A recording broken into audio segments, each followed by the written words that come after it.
নমস্কাৰ জনমত 2024 সকলোকে স্বাগতম জনাইছো আজি আসলতে এনেকুৱা এটা সমষ্টিত আমি উপস্থিত হৈছোহি যেটো সমষ্টিত কেৱল অসমৰ ৰাইজৰ নহয় উত্তৰ পূবৰ ৰাইজৰ নহয় সমগ্ৰ দেশবাসীৰ দৃষ্টি নিবদ্ধ হৈ আছে সমষ্টিটো 14 নম্বৰ যোৰহাট সংসদীয় সমষ্টি আৰু এইবাৰ যোৰহাটত গৌৰৱ গগৈ বনাম তপন গগৈ কংগ্ৰেছে প্ৰাৰ্থী হিচাপে প্ৰক্ষেপ কৰিছে তেখেতসকলৰ লোকসভাৰ উপদলপতি গৌৰৱ গগৈ আৰু ভাৰতীয় জনতা পাৰ্টিয়ে প্ৰাৰ্থী হিচাপে প্ৰক্ষেপ কৰিছে তপন কুমাৰ গগৈ যোৱাটো সময়ৰ যোৰহাটৰেই সাংসদ আৰু এতিয়া আমি তেখেতসকলৰ প্ৰতিনিধি দলীয় কৰ্মকৰ্তাৰ ওচৰলৈ যাম আৰু যোৰহাটৰ বাবে উপযুক্ত কোন যোৰহাটৰ সমস্যা আজি কোনে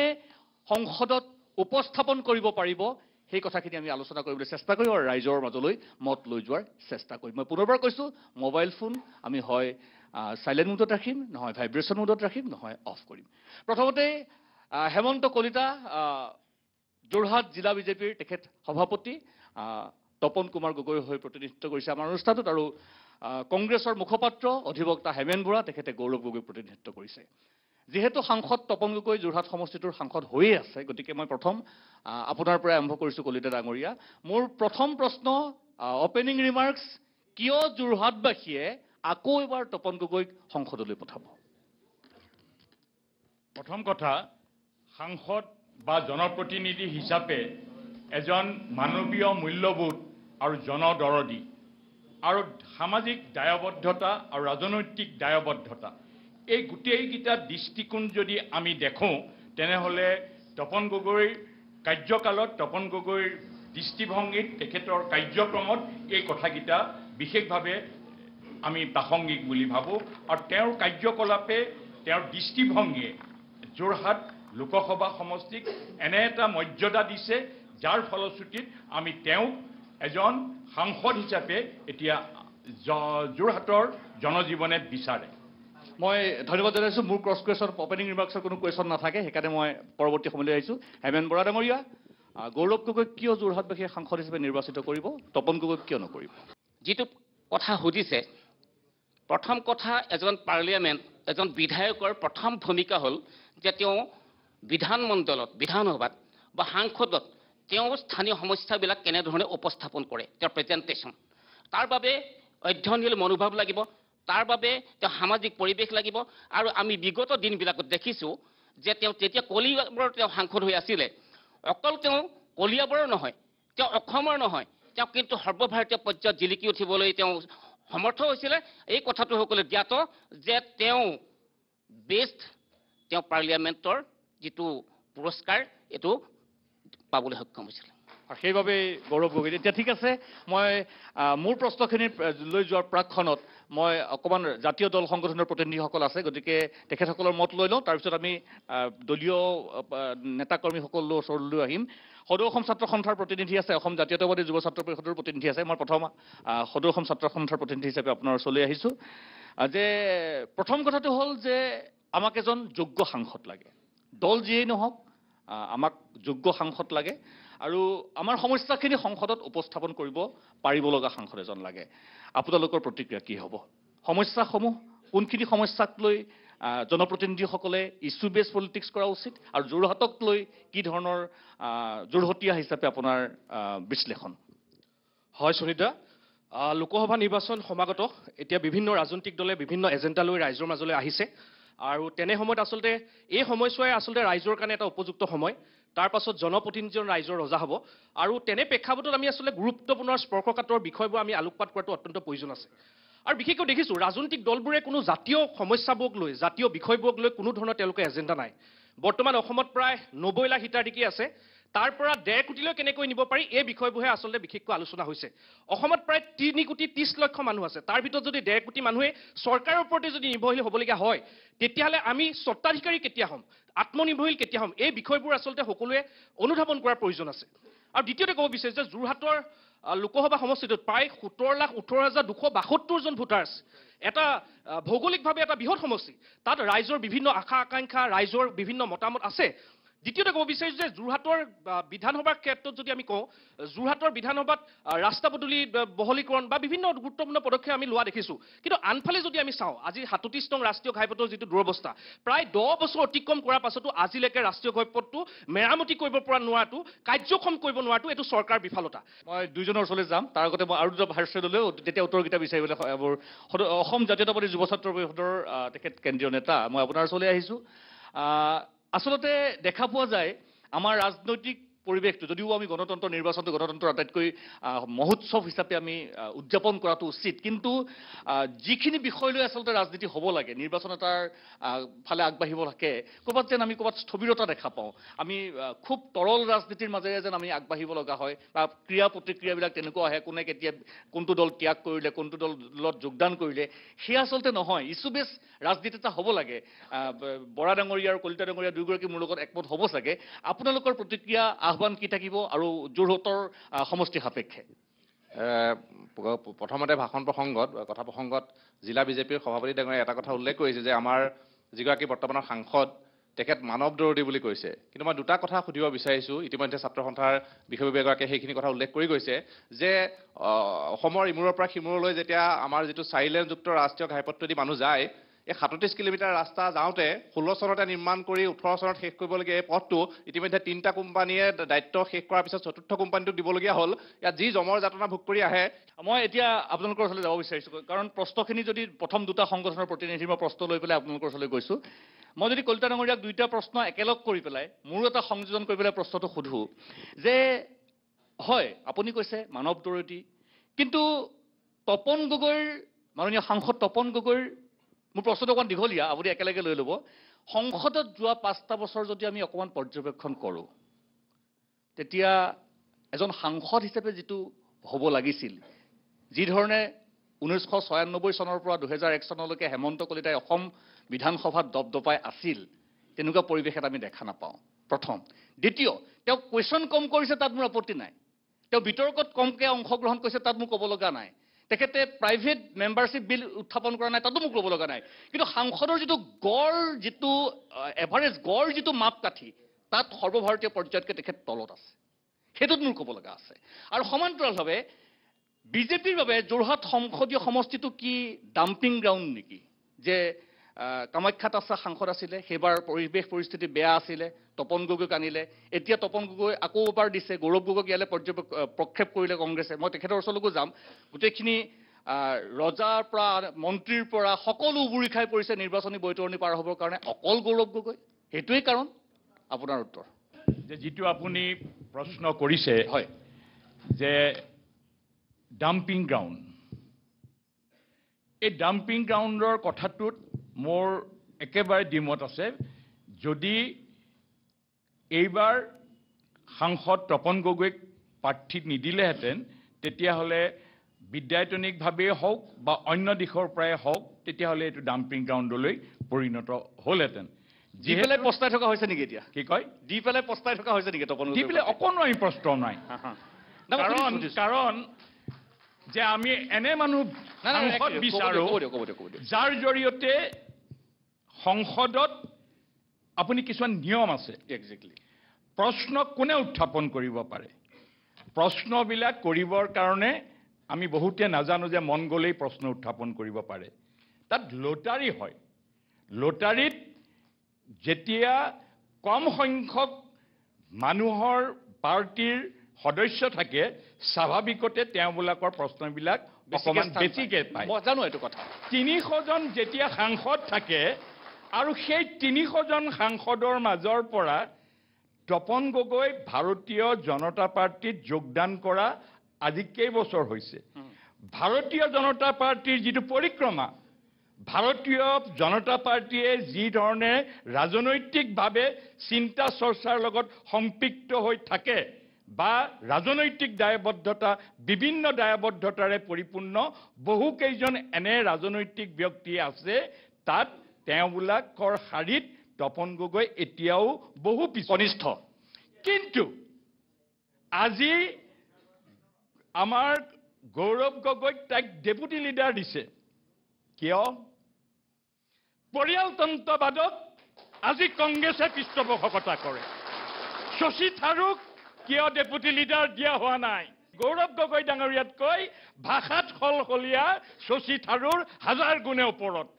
সুদূৰ ইংলেণ্ডত ভাৰতীয়ত্ব প্ৰতিষ্ঠা কৰিছে স্বীকাৰ কৰোঁ আপোনাক নিৰ্দিষ্ট মানুহৰ মাজত ক'বলৈ নিদিয়ে ডেপুটি লিডাৰক ক'বলৈ দিয়ে আপোনালোকেও জানে কথাখিনি শুনি লওক প্ৰশ্ন ক'ত ডেপুটি লিডাৰজনে ক'বলৈ সুযোগ পায় আজিলৈকে কি কৈছে অসম সম্পৰ্কে কি কৈছে গৌৰৱ গগৈ উত্তৰ পূৰ্বাঞ্চল সম্পৰ্কে কি কৈছে অকল মণিপুৰ সম্পৰ্কে ঠিক আছে কলিতা ডাঙৰীয়া এই পৰিৱেশ নকৰিব গৌৰৱ গগৈ ভাষাত অসম নাই শুনি লওক শুনি ল'বলৈ দিয়ক ধন্যবাদ জনাইছো কলিতা ডাঙৰীয়া অকমান ৰ'ব মই এটা কথা সুধিব বিচাৰিছো মই আপোনাৰ লগত একমত মই এক মিনিট ৰ'ব এইটো ৰাজনীতি আচলতে গৌৰৱ গগৈ নকৰে তপন গগৈ নকৰে হয় মই কৈছো যে এইটো ৰাজনীতি গৌৰৱ গগৈ নকৰে তপন গগৈ নকৰে গতিকে কোনেও নকৰে আপুনি যিটো কথা ক'লে মই প্ৰথম যেতিয়া প্ৰশ্নটো সুধিছো ৰ'ব প্ৰশ্নটো মই কৰি থাকোঁতে ৰ'ব নাই এইটো নকৰিব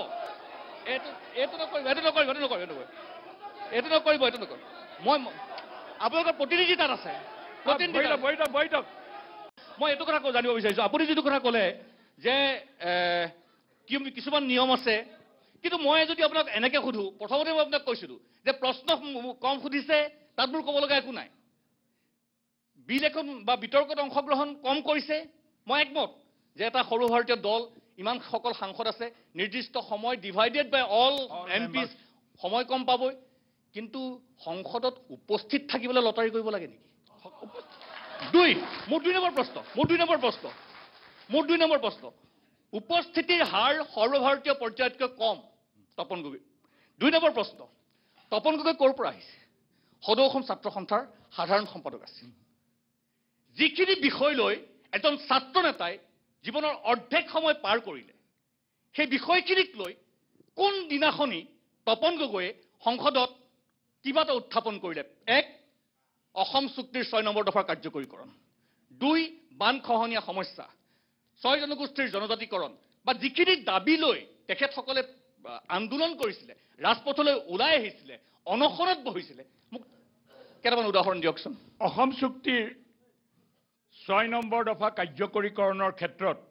ভাৰতীয় জনতা পাৰ্টিৰ যি আন্তৰিকতাপূৰ্ণ প্ৰচেষ্টা দেখা নাই মই কৈছো যে এইখিনিৰ বাবে যিখিনি কাৰ্যকৰীকৰণৰ বাবে মন্ত্ৰী পৰ্যায়ৰ পৰা গৃহমন্ত্ৰী পৰ্যায়লৈকে যিখিনি যোৱা সময়ছোৱাত আলোচনা হ'ল আৰু সেই আলোচনাখিনিৰ মাজত ইতিমধ্যে সেইখিনিৰ ইতিবাচক ৰূপবিলাক আমি দেখোঁ কাৰ সম্পৰ্কে মই নকওঁ কা সম্পৰ্কে এখন যদি আপোনালোকে জানে যিকোনো এটা বস্তু পাবলৈ হ'লে এটা পন্থাৰে যাব কিন্তু মই যদি আপুনি কৈছে সদিচ্ছাৰে কৰিছে মই যদি এনেকে সুধো যে যিখন উচ্চস্তৰীয় সমিতি গঠন কৰি দিছিল হয় বিপ্লৱ শৰ্মাৰ নেতৃত্বত সেই কেন্দ্ৰীয় গৃহমন্ত্ৰীয়ে দেশৰ সদনত কৈছিল দাড়ি কমা নোহোৱাকৈ পালন কৰা হ'ব প্ৰথম কথা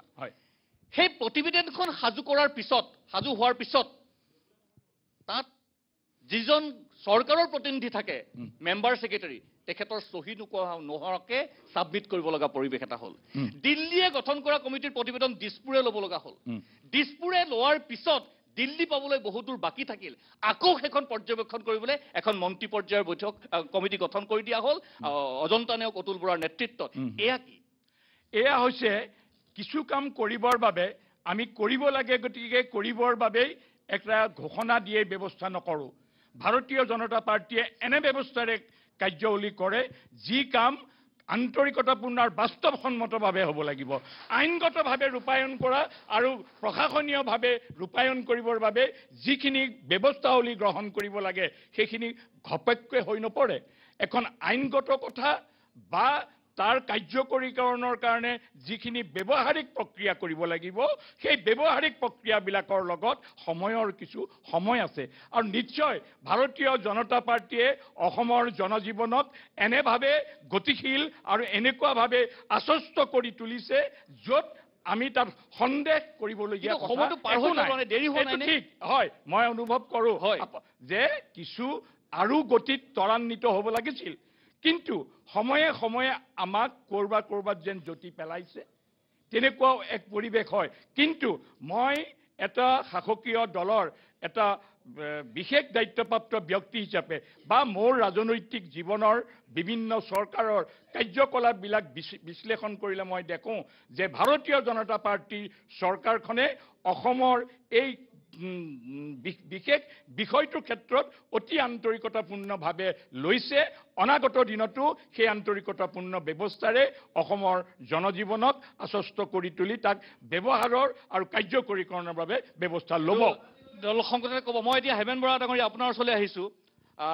প্ৰশ্ন যিহেতু তেখেতসকলৰ কিছু শাসক পক্ষলৈকে গৈছে কিন্তু মোৰ কথাটো মই যদি আপোনাক এনেকৈ সোধোঁ যিটো আমি পেৰাচুট লেণ্ডিং বুলি কওঁ আজি শাসক পক্ষই অভিযোগ মোৰ প্ৰশ্নকেইটা শাসক পক্ষৰ অভিযোগৰ লগত সম্পৃক্ত কেইবাজনো মন্ত্ৰীয়ে ইয়াত নিৰ্বাচনী প্ৰচাৰ চলাই আছে যে যিটো কথা হেমন্ত কলিতা ডাঙৰীয়াই প্ৰথমতে উত্থাপন কৰিছে যে তেখেতে উপদলপতি পাইছে অকল তৰুণ গগৈৰ সন্তান গৌৰৱ গগৈ হোৱাৰ বাবে তেখেতে উত্থাপন কৰিছে মই সেইটো প্ৰসংগলৈ নাযাওঁ যে শশী থাৰুৰ বহুত ফাৰ বেটাৰ দেন গৌৰৱ গগৈ সেইখিনি মোৰ ক'ব লগা নাই কিন্তু সেইটো একেবাৰে নোহোৱাও নহয় কথাটো যে তৰুণ গগৈৰ পুত্ৰ গৌৰৱ গগৈ নোহোৱা হ'লে সাংসদ 2014 চনত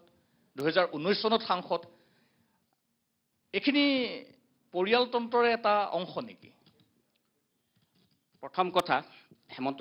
কলিতা দাই যেতিয়া কথা কৈছিলে মই কথা কোৱা নাই আৰু নিশ্চয় কোনো হুলস্থুল নকৰিব আৰু মই এনেকুৱা কথা নকওঁ যিটো মোৰ হাতত তথ্য নাই মই প্ৰত্যেকটো তথ্য সমৃদ্ধভাৱে ক'ম তাত যদি হুলস্থুল কৰে তেতিয়া ভাবিম যে আমাক কথা ক'বলৈ সুবিধা দিয়া নহয় তেখেতে যথেষ্ট সময় কৈছে প্ৰথম কথা গৌৰৱ গগৈ ডাঙৰীয়া আজি তাৰিখত কি সেই কথাটো নতুনকৈ চিনাকি কৰি দিয়াৰ কোনো প্ৰয়োজন নাই নিজৰ যি যোগ্যতাৰ বলত তেওঁ শ্ৰেষ্ঠ পাৰ্লিয়ামেণ্ট হ'ব পাৰিছে নাম্বাৰ 1 নাম্বাৰ 2 তেওঁ দুবাৰকৈ কলিয়াবৰৰ পৰা জিকাৰ পিছত আজি তাৰিখত তেখেতক 3টা সমষ্টি নিজে কৈছে যে তেওঁ 3টা ঠাইত আবেদন কৰিছিলে নগাঁও কাজিৰঙা আৰু ইয়াত তেওঁ পিতৃগৃহৰ কাৰণে ইয়ালৈ তেওঁ আহিছে আৰু দেখিছে ইয়াত কিছু কংগ্ৰেছৰ কিছু মানুহ বাহিৰ হৈ যোৱাৰ বাবে ইয়াত আচলতে যিটো এটা ফুট বৈছে এটা কাৰেণ্ট আছে ভিতৰুৱা আৰু মই কৈছোঁ হেমন্ত কলিতা ডাঙৰীয়াই যিটো কথা কৈছে যে তেখেতে কৈছে যে তেখেতসকলে প্ৰতিশ্ৰুতি পালন কৰে আৰু অলপ পলম হ'ব পাৰে মই তথ্য সহকাৰে দুটামান কথা কম সকলোৱে জানে যদিও যিহেতুকে মই সুযোগ পাইছোঁ এই কথাটো মোক ক'বলৈ দিব লাগিব প্ৰথম কথা 2014 চনত যেতিয়া মোদী ডাঙৰীয়া যেতিয়া নিৰ্বাচনত নামিছিলে প্ৰথমবাৰ প্ৰধানমন্ত্ৰী হৈছিলে তেখেতে কৈছিলে যে 16 মে'ৰ পাছত বিদেশী তালি টোপোলা বান্ধিব লাগিব কিন্তু আজি তাৰিখত সেই বিষয়টোৰ প্ৰতিশ্ৰুতি কেনেকুৱা ধৰণৰ মই তেখেতৰ পৰা জানিব বিচাৰিম দ্বিতীয়তে কৈছে যে বিদেশত থকা ছুইচ বেংককে ধৰি তেওঁলোকে টকাখিনি আনিব 15 লাখকৈ বিতৰণ কৰিব পুৰণা সাধু কথা হ'ল এইবিলাক তেওঁলোকেতো সাধু কথা কোৱাটো ষ্টাৰ্ট তথাপিতো মই কৈছোঁ তাৰপিছতে কৈছে যে লুই বাৰ্গাৰ সাৰদা উত্তৰ কাছাৰ পাৰ্বত্য জিলাৰ যিটো কেলেংকাৰী তাত এখন তেওঁলোকে পুস্তিকা প্ৰকাশ কৰিছিলে সেই পুস্তিকাখন মোৰ লগত আছে তাত হিমন্ত বিশ্বৰ নামটো তাত জড়িত হৈ আছিলে পিছত কি কাৰণত এইটো তেওঁ নোহোৱা হৈ গ'ল এই উত্তৰটো তেখেতে দিব লাগে 2016 চনৰ নিৰ্বাচনৰ আগতে কৈছিলে যে ব্ৰহ্মপুত্ৰৰ খনন হ'ব দুয়োপাৰে এক্সপ্ৰেছ হাইৱে হ'ব আমি ভাবিছিলোঁ হ'ব কিন্তু সেইটো কেনেকুৱা কিমান অগ্ৰগতি হৈছে ক'লে ভাল হ'ব APSC যিটো কেলেংকাৰী হৈছিলে ৰাকেশ পালক জেলত ভৰাই দিয়া হ'ল ন্যায়াধীশ বিপ্লৱ কুমাৰ শৰ্মাৰ তদন্ত প্ৰতিবেদন দাখিল কৰা হ'ল তাত তেখেতে 46 জন ব্যক্তিক দোষী আৰোপ কৰিলে তেখেতসকলৰ ওপৰত বিহিত ব্যৱস্থা ল'বলৈ ক'লে সেইটো মই কোৱা নাই এতিয়া আপুনি PDF ফাইল চালে পাব কিন্তু তাত মুখ্যমন্ত্ৰী ডাঙৰীয়াই SIT গঠন কৰিলে আজি তাৰিখত টিভিত দেখিছোঁ হঠাতে বোলে APSC কাৰ্যালয়ত তেওঁলোকে কিবা তদন্ত কৰিছে আমি সদায় CBIকো আমি ন্যায়িক তদন্ত বিচাৰোঁ এজন উচ্চ ন্যায়ালয়ৰ যেতিয়া ন্যায়াধীশে প্ৰাক্তন ন্যায়াধীশে এটা তদন্ত প্ৰতিবেদন কৰিলে তাৰ কিন্তু কোনো প্ৰতিবেদন ৰাজহুৱা কৰিবলৈ বিচৰা নাছিলে কিন্তু আজি বিপ্লৱ কুমাৰ শৰ্মাৰ সেই তদন্ত প্ৰতিবেদন আজি পালন কৰা নহ'ল তেওঁলোকে ট্ৰাইবেল বেল্টত মাটি পট্টা দিম বুলি কৈছিলে মোৰ হাতত তথ্য আছে আজি তাৰিখত 11 লাখতকৈ অধিক নাগৰিকে তেওঁলোকে আচলতে মাটি পট্টা পোৱা নাই বসুন্ধৰাৰ অন্তৰ্ভুক্ত হোৱা নাই মাত্ৰ 3% তেওঁলোকে পাইছে ট্ৰাইবেল বেল্টত আৰু 2021 চনত 2021 চনত হিমন্ত বিশ্ব শৰ্মাই কৈছিলে যে বছৰেকত তেওঁলোকে 1 লাখকৈ নিবনুৱাক তেওঁলোকে নিযুক্তি দিব। আজিৰ তাৰিখত মোৰ হাতত থকা তথ্য মতে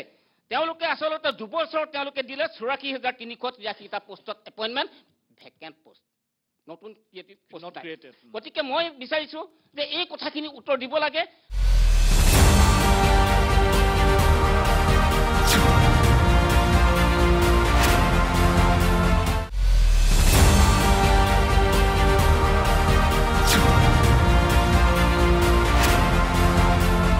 বৰা ডাঙৰীয়াই যথাৰ্থতেই কিছুমান কথা উল্লেখ কৰিছে। কেলেংকাৰী কেতিয়া হৈছিল ভাৰতবৰ্ষত? ৰাজনৈতিক ইতিহাস জনা মানুহে বুজা উচিত। 1952 চন জীপ কেলেংকাৰী হৈছিল। জীপ কেলেংকাৰী কোনে কৰিছিল ভাৰতবৰ্ষত? 47 চনৰ পৰা 5টা বছৰ মাত্ৰ ভাৰতবৰ্ষ স্বাধীন হোৱা হৈছিল। লগতে ৰাফেলটো ভাল হ'ব, ৰাফেলটো আহিব লাগে। তাকে তেতিয়াৰ প্ৰতিৰক্ষা মন্ত্ৰী কেচি মেননক জিনত জীপ কেলেংকাৰী হৈছিল। ভাৰতবৰ্ষৰ ৰাজনীতিৰ প্ৰথমটো কেলেংকাৰী, আৰু সেই কেলেংকাৰীৰ কাৰণেই ভাৰতবৰ্ষৰ ৰাজনীতিত নতুন ধাৰা সূচনা হৈছিল। 1952 চন ভাৰতবৰ্ষৰ ৰাজনীতিত কি হৈছিল জানে? জনসংঘৰ ৰাজনীতিয়ে নতুন প্ৰাসংগিক ৰূপ পাইছিল আৰু কংগ্ৰেছে আৰম্ভ কৰিছিল কেলেংকাৰী। জনসংঘই আৰম্ভ কৰিছিল শুদ্ধ আন্তৰিকতাপূৰ্ণ মানৱতাবাদী দৰ্শনেৰে, ভাৰতীয় দৰ্শনেৰে ৰাজনীতিৰ ধাৰা, আৰু কংগ্ৰেছে আৰম্ভ কৰিলে জীপ কেলেংকাৰী। সংযোজন কৰিব পাৰোঁ নেকি? হয়, মই অকণমান সংযোজন কৰিব বিচাৰিছোঁ। মই এটা কথা সংযোজন কৰিব বিচাৰিছোঁ যে মই একদম একমত আপোনাৰ লগত। হয়, জীপ কেলেংকাৰী। কিন্তু বিজেপিৰ হাতত কি এনে ৱাশ্বিং মেচিন এটা আছে, হয়, সেই কেলেংকাৰী কৰা মানুহবিলাক সোমাই দিয়াৰ লগে লগে ভাল হৈ যায়? যদি কিবা প্ৰমাণ থাকে তেতিয়া নিশ্চয় সেইখিনি হ'ব। বাংগাৰুপা লক্ষ্মণ ভাৰতীয় জনতা পাৰ্টিৰ এজন সভাপতি আছিল। এদিন এজন মানুহে কিবা কাৰণত আহি তেওঁ ফচাব, এইটো এটা ডাঙৰ কেলেংকাৰী, এটা অভিসন্ধি আছিল, আৰু তেওঁক কেইটামান টকা উপঢৌকন দিছিলেহি, আৰু সেই বাংগাৰুপা লক্ষ্মণক ভাৰতীয় জনতা পাৰ্টিয়ে দলৰ পৰা, সভাপতিৰ পৰা বিতাড়িত কৰিছিল। সেই কথাটো আভ্যন্তৰীণ বিষয় আছিল। কিন্তু সেইটো কিমান চনৰ কথা? সেইটো আজি প্ৰায় 15 বছৰ বা 20 বছৰ আগৰ কথা। মইতো প্ৰশ্নটো সেইটোৱেই, আজিৰ পৰা 15 বছৰ আগৰ বিজেপিটো এতিয়া হৈ আছেনে? মই এইটো ঠিক, সময়ে মানুহক এটা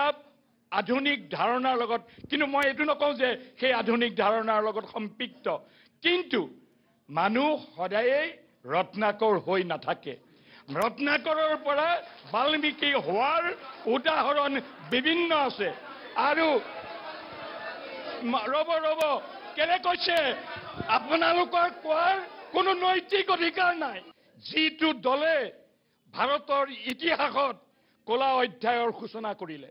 গণতান্ত্ৰিক প্ৰমূল্যবোধক 1975 চনৰ জুন মাহত নিষেধ কৰা দলটোৱে আজি কোনো কথা কোৱাৰ নৈতিক অধিকাৰ হেৰাই পেলাইছে। এইখন যোৰহাটত দেৱেশ্বৰ শৰ্মাৰ দৰে ব্যক্তিক জেল পতাশালত পেলাইছিল, দুলাল বৰুৱাৰ দৰে ব্যক্তিক জেললৈ লৈ গৈছিল। এইসকল মানুহৰ কথা কোৱাৰ কোনো নৈতিক অধিকাৰ নাই। আজি নৈতিক অধিকাৰ আছে, সবকা সাথ সবকা বিকাশ বুলি কোৱা। ধন্যবাদ।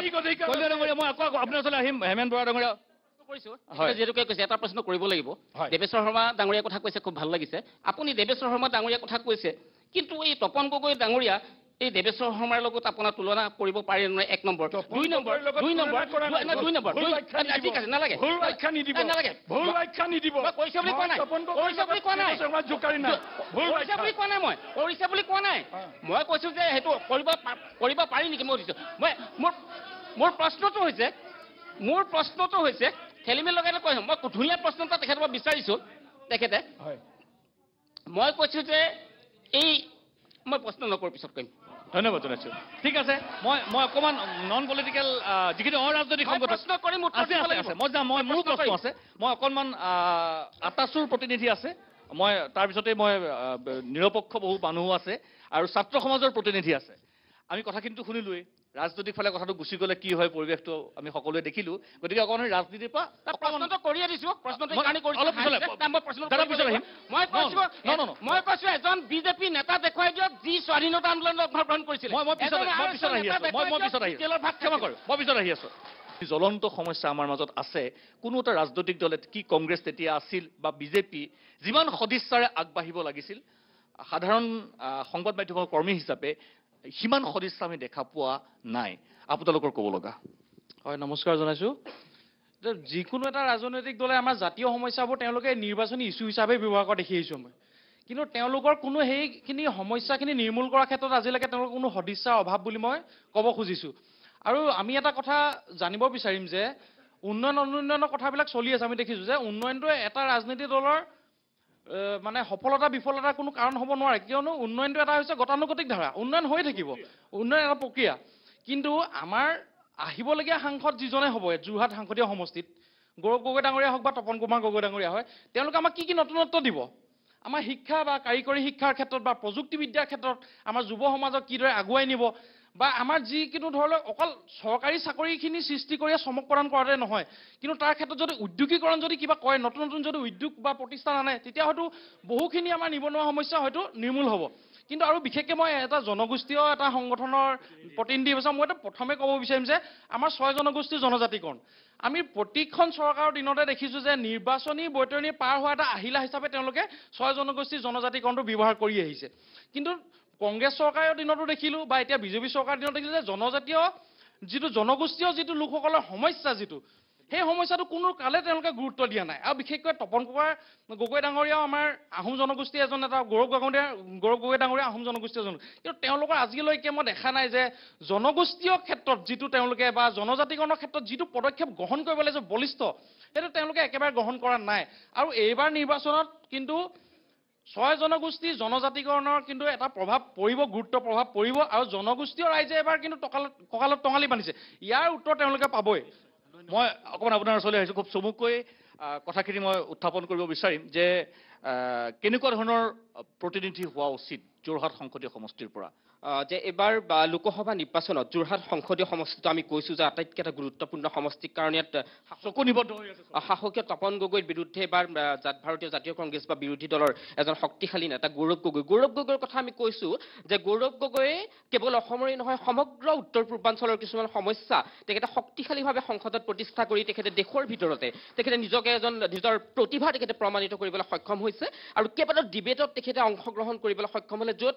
ভাৰতৰ কেন্দ্ৰীয় গৃহমন্ত্ৰী প্ৰধানমন্ত্ৰী নৰেন্দ্ৰ মোদী ডাঙৰীয়াৰ দৃষ্টি তেখেতে আকৰ্ষণ কৰিবলৈ সক্ষম হৈছে কিন্তু তাৰ তুলনাত আমি তপন গগৈ ডাঙৰীয়াৰ কথা যদি কওঁ যে তেখেত জাতীয়তাবাদী মানুহ আছিলে সদৌ অসম ছাত্ৰ সন্থাৰ নেতৃত্ব বহন কৰিছিলে কিন্তু তেখেতে জাতীয় ইছ্যুত তেখেতে নিমাত হৈ থাকিলে যেতিয়া কেবৰ পৰা কা হৈছিলে অৱশেষত যেতিয়া ৰুল ফ্ৰেমিং হ'ল তাৰ পাছতো তেখেত নিশ্চুপ হৈ থাকিলে আমি এটা কথা তপন গগৈ ডাঙৰীয়াক সুধিব বিচাৰিছোঁ যে যিহেতু আপুনি সাংসদ হৈ আছিল যিহেতু আপুনি অসমৰ যোৰহাটৰ পৰা আপুনি সংসদত প্ৰতিনিধিত্ব কৰিছিল আপুনি কিয় ক'ব নোৱাৰিলে যে অসমৰ অধিকাংশ মানুহে কা বিৰোধিতা কৰে গতিকে কাখন অসমত প্ৰযোজ্য কৰিব নালাগে কাখন অসমত ইমপ্লিমেণ্ট কৰিব নালাগে আপুনি কিয় দিল্লীৰ ওচৰত আঁঠু ল'ব লগা হ'ল এইটো আমি তপন গগৈ ডাঙৰীয়াক প্ৰশ্ন কৰিছোঁ JB কলেজৰ সাধাৰণ সম্পাদক আমি তেখেতসকলক মোৰ খুব ভাল লাগিছে তেখেতে অংশগ্ৰহণ কৰাৰ বাবে এজন ছাত্ৰ হিচাপে তোমাৰ পৰা যদি তুমি বুলি কৈছোঁ দেই তোমাক যদি মই সোধোঁ যে আমাৰ জনপ্ৰতিনিধিজন বা তোমালোকৰ জনপ্ৰতিনিধিজন কেনেকুৱা হোৱা আছে তুমি ৰাজনীতি বিজ্ঞানৰ ছাত্ৰ মোৰ যদি ভুল হোৱা নাই কি ধৰণে তুমি গোটেই পৰিৱেশটো বিচাৰিবা তোমাৰ জেনেৰেশ্যনটো তোমাৰ প্ৰজন্মটোৱে ধন্যবাদ সুনীতা আমি আচলতে এইবাৰ যোৰহাটবাসীয়ে পাৰ্টি চাই নহয় প্ৰাৰ্থী চাই ভোটদান দিব বুলি আমি আশাবাদী আৰু লগতে আমি বিচাৰোঁ যে আমি হিতাধিকাৰী লৈ পিনি জানো জাতিটো আগবাঢ়ি যাব পাৰিব হিতাধিকাৰী নহয় হিতাধিকাৰীৰ পৰা নাম কাটি তেওঁ নিজে স্বাধীন চেতিয়া হৈ নিজৰ কামবিলাক কৰি যাব পাৰিব লাগিব তেতিয়াহে হয়তো আমাৰ ৰাজ্যখন আগবাঢ়ি যাব আমাৰ দেশখন আগবাঢ়ি যাব গতিকে হিতাধিকাৰী প্ৰত্যেকটো দলে যদি হিতাধিকাৰী সৃষ্টি কৰিম বুলি যদি নিৰ্বাচন খেলে বা ৰাজনীতি কৰে তেনেকুৱা আমি কোনো গ্ৰহণযোগ্য হ'ব নোৱাৰে বা তেনেকুৱা গ্ৰহণ নকৰি ৰাইজে যাতে এইবাৰ সকলোৱে যাতে স্বাধীন চেতিয়া মনেৰে বিবেকেৰে ভোটদান দিব পাৰে তাৰে আমি কামনা কৰিলোঁ মই আচ্ছাৰ প্ৰতিনিধি আছে নেকি চাহ জনগোষ্ঠীৰ ছাত্ৰ সন্থাৰ প্ৰতিনিধি আছে মই অকণমান আপোনাৰ ওচৰলৈ আহিব বিচাৰিছোঁ আমি আচ্ছাই আৰম্ভণিৰ পৰা এটা কথা কৈ আহিছোঁ যে বিগত বৰ্ষবিলাকত কংগ্ৰেছ চৰকাৰে যি ধৰণে চাহ জনগোষ্ঠীয় লোকসকলক কেৱল মাত্ৰ ভোট বেংক হিচাপে ব্যৱহাৰ কৰিলে আৰু আমি এতিয়া আমি কেইবাবৰ্ষৰ পৰা আমি দেখিবলৈ পাইছোঁ বিজেপি চৰকাৰখনক কেৱল মাত্ৰ প্ৰতিশ্ৰুতিৰ বাহিৰে কিন্তু যিধৰণে তেখেতসকলে জনগোষ্ঠীটোক লৈ তেখেতসকলে কাম কৰিবলৈ আহিছিলে আমি তেনেধৰণে দেখা নাই আৰু বিশেষকৈ আপোনালোকে যদি কয় 6 জনগোষ্ঠীৰ কথাকে কওক আমি 6 জনগোষ্ঠীয়ে আজি বছৰ বছৰ ধৰি আমি কেৱল আন্দোলন কৰি আহিছোঁ কিন্তু প্ৰত্যেকটা দলেই বিজেপিয়ে হওক কংগ্ৰেছ হওক এজেপিয়ে হওক তেখেতসকলে কিন্তু সেই তেখেতসকলৰ মেনিফেষ্টত কিন্তু তেখেতসকলে স্পষ্টকৈ লিখে যে জনজাতিকৰণ তেখেতসকলে শীঘ্ৰে তেখেতসকলে প্ৰদান কৰিব কিন্তু আজি পৰ্যন্ত কিন্তু এইটো সফল হোৱা নাই আৰু বাগিচাবিলাকত তেখেতসকলে যিধৰণে তেখেতসকলে প্ৰচাৰ চলায় বা যি সময়ত তেখেতসকলে যাব লাগে চাহ বাগিচা অঞ্চলত শ্ৰমিকসকলক দুগ্ধসমূহ চাবৰ কাৰণে কিন্তু আমি দেখিবলৈ পাওঁ এই ইলেকশ্যনৰ আগমুহূৰ্তত তেখেতসকলে প্ৰত্যেকটা দলৰ যিবিলাক প্ৰাৰ্থী থাকে তেখেতসকলে গৈ তেখেতসকলক ভোটৰ অংক কৰিবৰ কাৰণে তথা এই চাহ বাগিচাত যিসকল নিৰক্ষৰ যিসকল শ্ৰমিক আছে তেখেতসকলক কেৱল মাত্ৰ ভোট বেংক হিচাপে তেখেতক ব্যৱহাৰ কৰিবলৈ দেখিবলৈ পোৱা গৈছে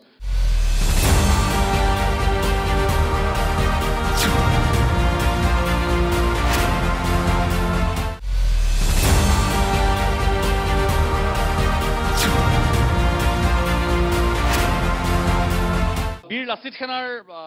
মুখপত্ৰ আছে তেখেত মই আপোনাৰ ওচৰলৈ আহিছোঁ এটা জনগোষ্ঠীয় জাতীয় দল সংগঠনৰ নেতা হিচাপে দুজন প্ৰতিনিধি আছে প্ৰাৰ্থী দুজনৰ সমস্যাটো আমি জৰ্জৰিত বিভিন্ন সমস্যাত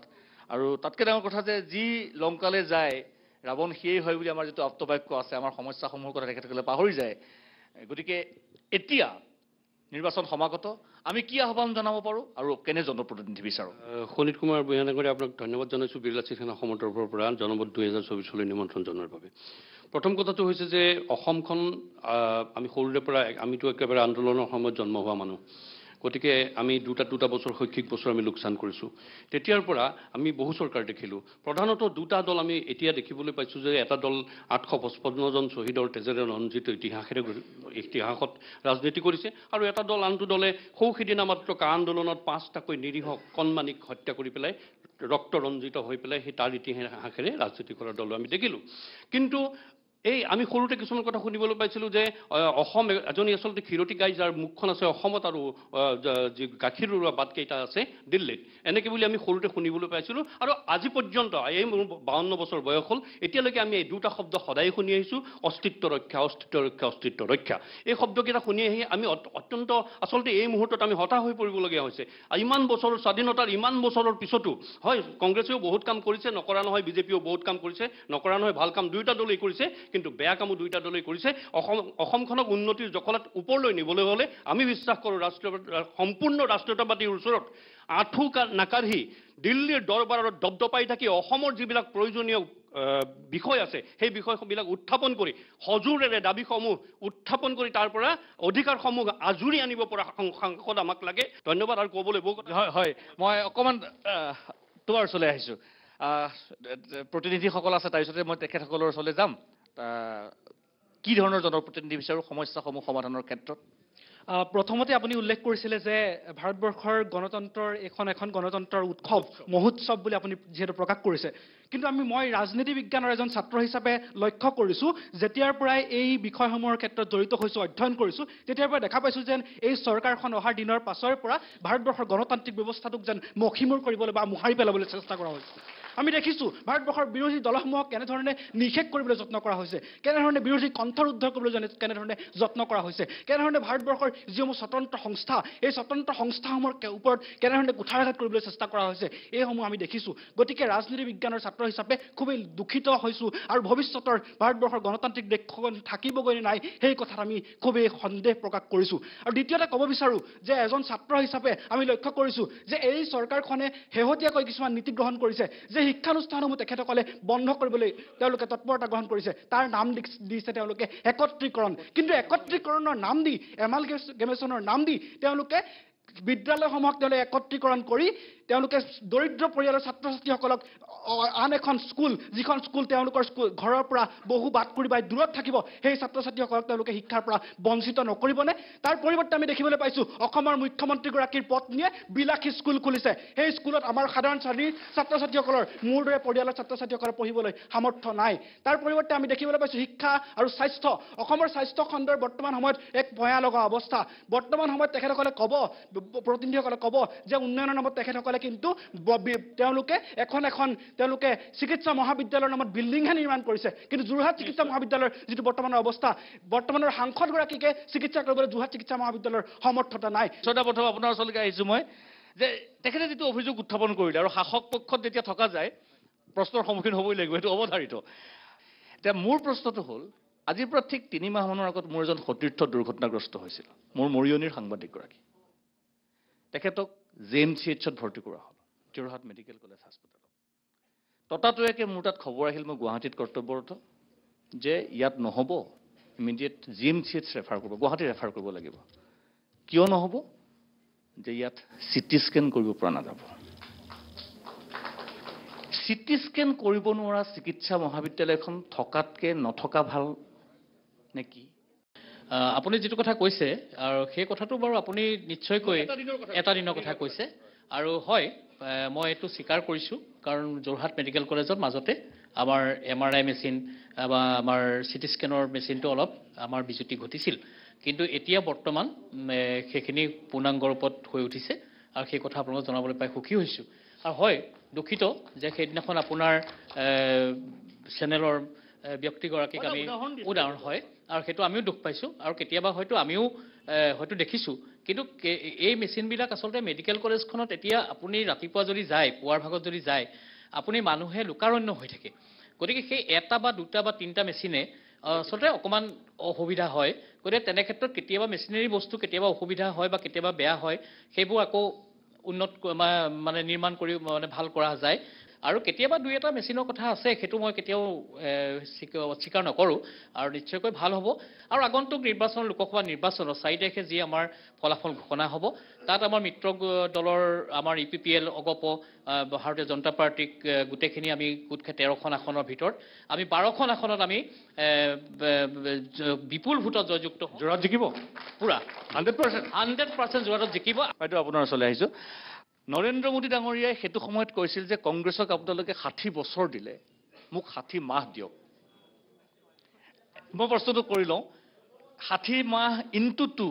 120 মাহ দিয়া হ'ল নৰেন্দ্ৰ মোদী ডাঙৰীয়াই ভাৰতবৰ্ষক এতিয়া যিটো পৰ্যায়লৈ লৈ গৈছে তাৰ আগত কোনো এজন নেতাই সেইটো গ্যাৰাণ্টি আছে সেইটো থাকিবই সকলোৱে কৈছে কিন্তু যিটো পৰ্যায়লৈ ভাৰতবৰ্ষখনক লৈ গ'ল সেই পৰ্যায়লৈ কোনো এজন নেতাই আজিলৈকে নিব পৰা নাছিল আৰু আমি নৰেন্দ্ৰ মোদীক প্ৰধানমন্ত্ৰী বনাবৰ বাবে আমি সকলো সাজু হৈ আছোঁ আৰু তপন গগৈ ডাঙৰীয়া ইয়াত জিকিব আৰু এটা কথা চক তপন গগৈ ডাঙৰীয়াই কোনোবা এটা বস্তু যেতিয়া আমি চব পাই থাকিলে আমি কান্দিব লগা নহয় তেওঁৰ যোৰহাট সমষ্টিত উন্নয়ন হৈ আছে গতিকে তেওঁ তাৰ কাৰণে কান্দিব লগা হোৱা নাই তাত চিঞৰিব লগা হোৱা নাই প্ৰত্যেকটো বস্তু তেওঁ পাই আছে পাই থাকিলে তেওঁ তাত সংসদত মাত মাতিব লগা হোৱা নাই এতিয়া আৰু এটা কথা কওক গৌৰৱ গগৈ ডাঙৰীয়াই 2টা বছৰ কলিয়াবৰ সমষ্টিত সাংসদ হিচাপে আছিলে তাত তেওঁ কেনে এনে চকুত লগা কাম কৰিলে আমাকো দেখুৱাই দিব লাগে আমি সেইটো আশা কৰোঁ ধন্যবাদ মই বাইদেউ কিষাণৰ ওচৰলৈকে আহিছোঁ বাইদেউ দাদা অকণমান হ'ব মই national student union of India NSUৰ অসম শাখাৰ কিষাণু সভাপতি আৰু যোৰহাট গৃহ সমষ্টি মোৰ প্ৰশ্ন মই এতিয়া নকওঁ বাইদেৱে যিটো কথা কৈছে তেখেতৰ মতে যে যোৰহাটবাসীয়ে সকলো পাই আছে যাৰ বাবে তপন গগৈ সংসদত কান্দিব লগা হোৱা নাই গৌৰৱ গগৈ নাই পোৱা কাৰণে কান্দিছে চিম্পুল কথা তেখেতৰ উন্নয়ন হৈছে আৰু যিখিনি উন্নয়নৰ অনিৰুদ্ধ যাত্ৰা বুলি যিটো কৈছে এইটোতো তেখেতসকলে যিখিনি যুক্তি দিছে তেখেতসকলৰ কথা শুনিলেতো হয় যেনেই লাগে পোনপ্ৰথমে আপোনাক যোৰহাটলৈ স্বাগতম জনালোঁ বাইদেৱে কোৱা কথাত মই এই কথাত একমত যে আজিলৈকে যিটো নহ'ল সেইটো নৰেন্দ্ৰ মোদী ডাঙৰীয়াই কৰিলে নহৰুৰ দাম 400 টকা কৰিলে সেইটো আজিলৈকে হোৱা নাছিল দেশৰ আজি হিমন্ত বিশ্ব শৰ্মা ডাঙৰীয়াই এই 3 বছৰ ইমানেই লোন ল'লে যিটো কংগ্ৰেছৰ 15 বছৰ ল'ব পৰা নাছিল সেইটো আমাৰ বিজেপি চৰকাৰ দিনত হৈছে নোৱাৰা কাম এটা কৰি দেখুৱালে আজি মই আহি আছোঁ সোণাৰী বাগান অঞ্চলত আজি তাৰিখত তপন গগৈ ডাঙৰীয়া গৃহ সমষ্টি সোণাৰীত আজিৰ দিনত কিন্তু বাগানৰ মানুহে আজি আপুনি ফেচবুক দেখিলেও দেখিব প্ৰায় 50-60 জন ছাত্ৰ ছাত্ৰীয়ে আমাৰ যোগাযোগ কৰিছে বাগান অঞ্চলত ডাইৰেক্টলি কৈছে তেওঁ MLA থাকিল মন্ত্ৰী থাকিল সাংসদ থাকিল কিন্তু আমি একো উন্নয়ন নেদেখিলোঁ অনিৰুদ্ধ যাত্ৰাটো এতিয়া তেনে হ'ব পাৰে অনিৰুদ্ধ যাত্ৰা বিজেপি কৈ থকা মানুহখিনি অনিৰুদ্ধ যাত্ৰা হৈ আছে সেইটো পৰ্যায়ত যদি হৈছে নাজানো কিন্তু সাধাৰণ ৰাইজৰ অনিৰুদ্ধ যাত্ৰাটো হোৱা নাই আজি তাৰিখত আমাৰ হিমন্ত বিশ্ব শৰ্মা ডাঙৰীয়া পত্নীয়ে আজি তাৰিখত বন্দে মাতৰম এখন ইউনিভাৰ্চিটি স্কুল খুলিলে আজি তাৰিখত তেওঁলোকে অনিৰুদ্ধ যাত্ৰাৰ মাজত তেওঁ এখন ৰিজৰ্ট খুলিলে তো অনিৰুদ্ধ যাত্ৰা হৈছে সেইটো তেওঁলোকৰ ফালৰ পৰা হৈছে কিন্তু সাধাৰণ ৰাইজে শোষণ আৰু কেৱল দমন আৰু প্ৰলোভন আজি তাৰিখত আপুনি এটা কথা কওক যদি ইমানেই নিষ্কণ্ঠক তপন গগৈ ডাঙৰীয়া জিকে মুখ্যমন্ত্ৰী ডাঙৰীয়া মন্ত্ৰী গতিকে কেবিনেট আনি ইয়াত বহাইছে বুথ লেভেলত মিটিং কৰি আছে গতিকে ইমান যদি তেওঁলোকে অনিৰুদ্ধ হয় তেওঁলোকে অনিৰুদ্ধ যদি হৈয়ে আছে নিৰ্বাচনটোৰ কাৰণে সাজু হোৱাটো আপত্তি নাই সাজু হোৱাটো ডাঙৰ কথা নহয় তেওঁলোকৰ ভাষা আৰু কোৱাৰ কামৰ মাজত পাৰ্থক্যটো কৈ আছো আপোনাক যে তেওঁলোকে ইতিমধ্যে গোটেই অসমখন এৰি দিছে কেৱল যোৰহাট এইটো কাৰণেই যে তপন গগৈ ডাঙৰীয়া কি কাম কৰিলে তেওঁলোকে আজি আমাক ক'লে যে আমাৰ গৌৰৱ গগৈ ডাঙৰীয়াই কলিয়াবৰত কি কৰিলে আমি সুধিছোঁ আপোনালোকে এটা কথা কওক যে ৰাস্তা ঘাটটো আমাৰ কলকাতালৈ বনাইছে তপন গগৈ ডাঙৰীয়াটো ঘৰৰ পৰা পইচা নি বনোৱা নাই হিমন্ত বিশ্ব শৰ্মা ডাঙৰীয়াটো বনোৱা নাই 60 বছৰ নবনালে আপোনালোকে গোটেই সম্পত্তিখিনি বিকিবই নোৱাৰিলেহেঁতেন 60 বছৰ যদি একো নহ'লেহেঁতেন আপোনালোকে বিকিলে কেনেকৈ বস্তুবোৰ আদানী আম্বানী বিকিলে কালি আপোনালোকে গুৱাহাটী এয়াৰপৰ্ট অৱস্থা দেখিছে গতিকে আপোনালোকে গোটেই ব্যৱস্থাটো যে নিশ্চয় নিশ্চয়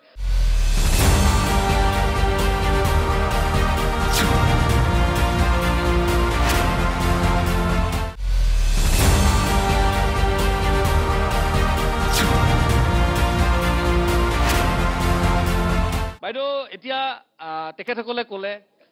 উন্নয়ন অনিৰুদ্ধ গতিত হৈছে আৰু সেইকাৰণে তপন গগৈ ডাঙৰীয়াক জিকাব লাগে বা নৰেন্দ্ৰ মোদী ডাঙৰীয়াক প্ৰধানমন্ত্ৰী পাতিব লাগে তাৰ সপক্ষত তেখেতসকলে যুক্তি দিছে আৰু আপোনালোকে কৈছে যে নহয় সেয়া একো হোৱা নাই অকল কৃষ্ণানুৱে কৈছে বিজেপিৰ নেতৃবৰ্গৰ উন্নয়ন হৈছে আপুনি সম্ভৱতঃ এইটো ৱাৰ্ডৰ মেম্বাৰো হয় মই আপোনাৰ ওচৰলৈ আহিম বাৰু ইফালে এজন লৈ ল'ব লাগিব খালি আপুনি কি ধৰণে বিশ্লেষণ কৰিব মই প্ৰথমতে প্ৰতিদিন টাইমৰ এই জনমত 2024ত আজি উপস্থিত থকা মই সকলোকে শ্ৰদ্ধা জনাইছোঁ বিশেষকৈ শ্ৰদ্ধা জনাইছোঁ প্ৰথম আগশাৰীত বহি থকা আমাৰ দলৰ পৰা বিজেপি দললৈ যে গ'ল প্ৰথমতে তেখেতসকলক মই শ্ৰদ্ধা জনাইছোঁ আৰু তাৰ পাছতে মই যিটো অনিৰুদ্ধ যিটো কথা কৈছে যি অনিৰুদ্ধ কথা কৈছে আজি হিমন্ত বিশ্ব শৰ্মাৰ পত্নীয়ে ৭৫,০০০ টকা মানে ৰাতিত লাগে এখন ৰেষ্টুৰেণ্ট খুলিছে তাতোতকৈ দুৰ্ভাগ্য কিবা আছেনে আমাৰ এনেকুৱা মানে সুন্দৰ খবৰ পাইছোঁ তাতকৈ একো নাই আৰু বিশেষকৈ তেখেতসকলে কৈছে যে কাৰখন আনিলে আমাৰ হেমন্ত কলিতা ডাঙৰীয়াই কৈছে যে কাৰখন আনিলে ভাল কাম কৰিলে কিন্তু এই উঠি অহা প্ৰজন্মখিনি যে বহি আছে এই ৬ নং দফাত যিটো কথা কৈ আছে ৬ নং দফা কথাটোৱে মই কওঁ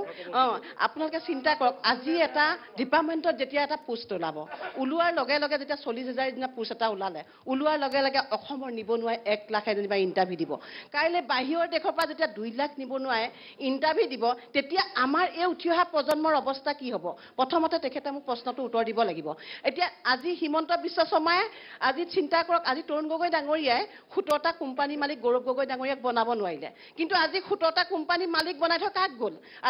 আজি হিমন্ত বিশ্ব শৰ্মা পুত্ৰ কলেজত পঢ়ি থকা ল'ৰাটো 17টা কোম্পানী কিন্তু মালিক হ'ল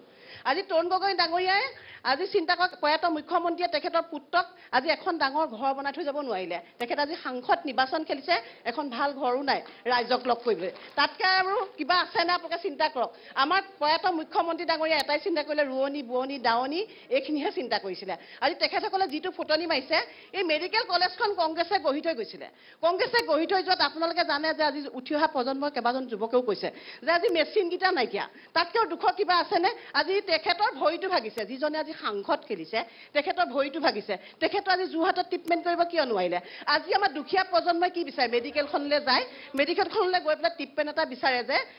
আমি কেনেকৈ সুলভ মূল্যত কিবা এটা আমি ট্ৰিটমেণ্ট কৰিব পাৰোঁ নেকি যেতিয়া এখন এক্সৰে কৰিবলৈ দিয়ে এক্সৰেখনৰ ৰিপৰ্টটো ডক্টৰে কয় বাইদেউ এই ৰিপৰ্টটো শুদ্ধ নোলালে আপুনি বাহিৰত কৰি আনক সেই ১৫০০ টকাৰ কাৰণে সেই দুখীয়া পৰিয়ালটোৱে কিমান কান্দিব লগা হৈছে জানো যে ৰাইজৰ দলৰ প্ৰতিনিধি আছে নেকি ৰাইজৰ দলৰ প্ৰতিনিধি আছে আৰু এইপিনে অসম গণ পৰিষদৰো আছে অকণমান মিত্ৰ শক্তিৰ ফালেও যাব লাগিব যিহেতু আমি বিজেপি প্লাছ আৰু কংগ্ৰেছ প্লাছ লিখিছোঁ ৰাইজৰ দলক প্ৰতিনিধিত্ব কৰি আহিছে আপোনালোকৰ দলৰ পৰা সম্পূৰ্ণ সমৰ্থন আগবঢ়োৱা হৈছে কিয় সমৰ্থন আগবঢ়োৱা হৈছে গৌৰৱ গগৈক বা কিয় গৌৰৱ গগৈক জিকাব লাগে আমি অকণমান যোৰহাটলৈ আহোঁ বহুত দূৰ আমি আগুৱাই গুচি গ'লোঁ ধন্যবাদ ৰাইজৰ দলৰ তৰফৰ পৰা প্ৰতিদিন টাইমছক স্বাগতম জনাইছোঁ মই এটা কথা ক'ব খুজিছোঁ যে সাংসদ দুজন সাংসদ হিচাপে সাংসদ এজন তপন গগৈ ডাঙৰীয়া তেওঁ শাসকীয় দলৰ সাংসদ আৰু গৌৰৱ গগৈ ডাঙৰীয়া আছিল বিৰোধী সাংসদ। গতিকে আমাৰ সংসদীয় ৰাজনীতিত গণতন্ত্ৰত বিৰোধী আৰু শাসকৰ ভূমিকা নিৰ্দিষ্ট কৰি থোৱা আছে। নাজানো সেইটো কিমান দিন থাকিব, কিন্তু এতিয়ালৈকে আছে। শাসকীয় দলৰ সাংসদৰ দায়িত্বটো হৈছে জনগণৰ ৰাইজৰ যিখিনি অভিযোগ, জাতীয় যিখিনি সমস্যা, এই সমস্যাখিনি শাসনৰ যোগেদি, শাসকীয় দলৰ যোগেদি নিৰাময় কৰা। আৰু বিৰোধীৰ কথাটো হৈছে, যিহেতু বিৰোধীসকলৰ এই ভূমিকাটো নাই, বিৰোধীসকলে সংসদত উত্থাপন কৰিব আৰু যদি সংসদত উত্থাপনৰ যোগেদি ৰাইজৰ সমস্যাৰ সমাধান নহয়, তেতিয়াহ'লে ৰাইজৰ মাজত যাব, আন্দোলনেই হওক প্ৰতিবাদেই হওক, এই ভূমিকা বিৰোধীসকলৰ বাবে নিৰ্দিষ্ট। আমি দেখা পাইছোঁ যিজন শাসকীয় দলৰ সাংসদ তপন গগৈ ডাঙৰীয়াক আমি দেখা নাই ৰাইজৰ ফালৰ পৰা যিখিনি দাবী উত্থাপন হৈছে জাতীয় জীৱনত, 6 জনগোষ্ঠীৰ জনজাতিকৰণৰ প্ৰশ্নই হওক, কাৰ প্ৰশ্নতেই হওক, আমি তেওঁৰ কোনো ভূমিকা গমেই নাপালোঁ। শাসকীয় সাংসদৰ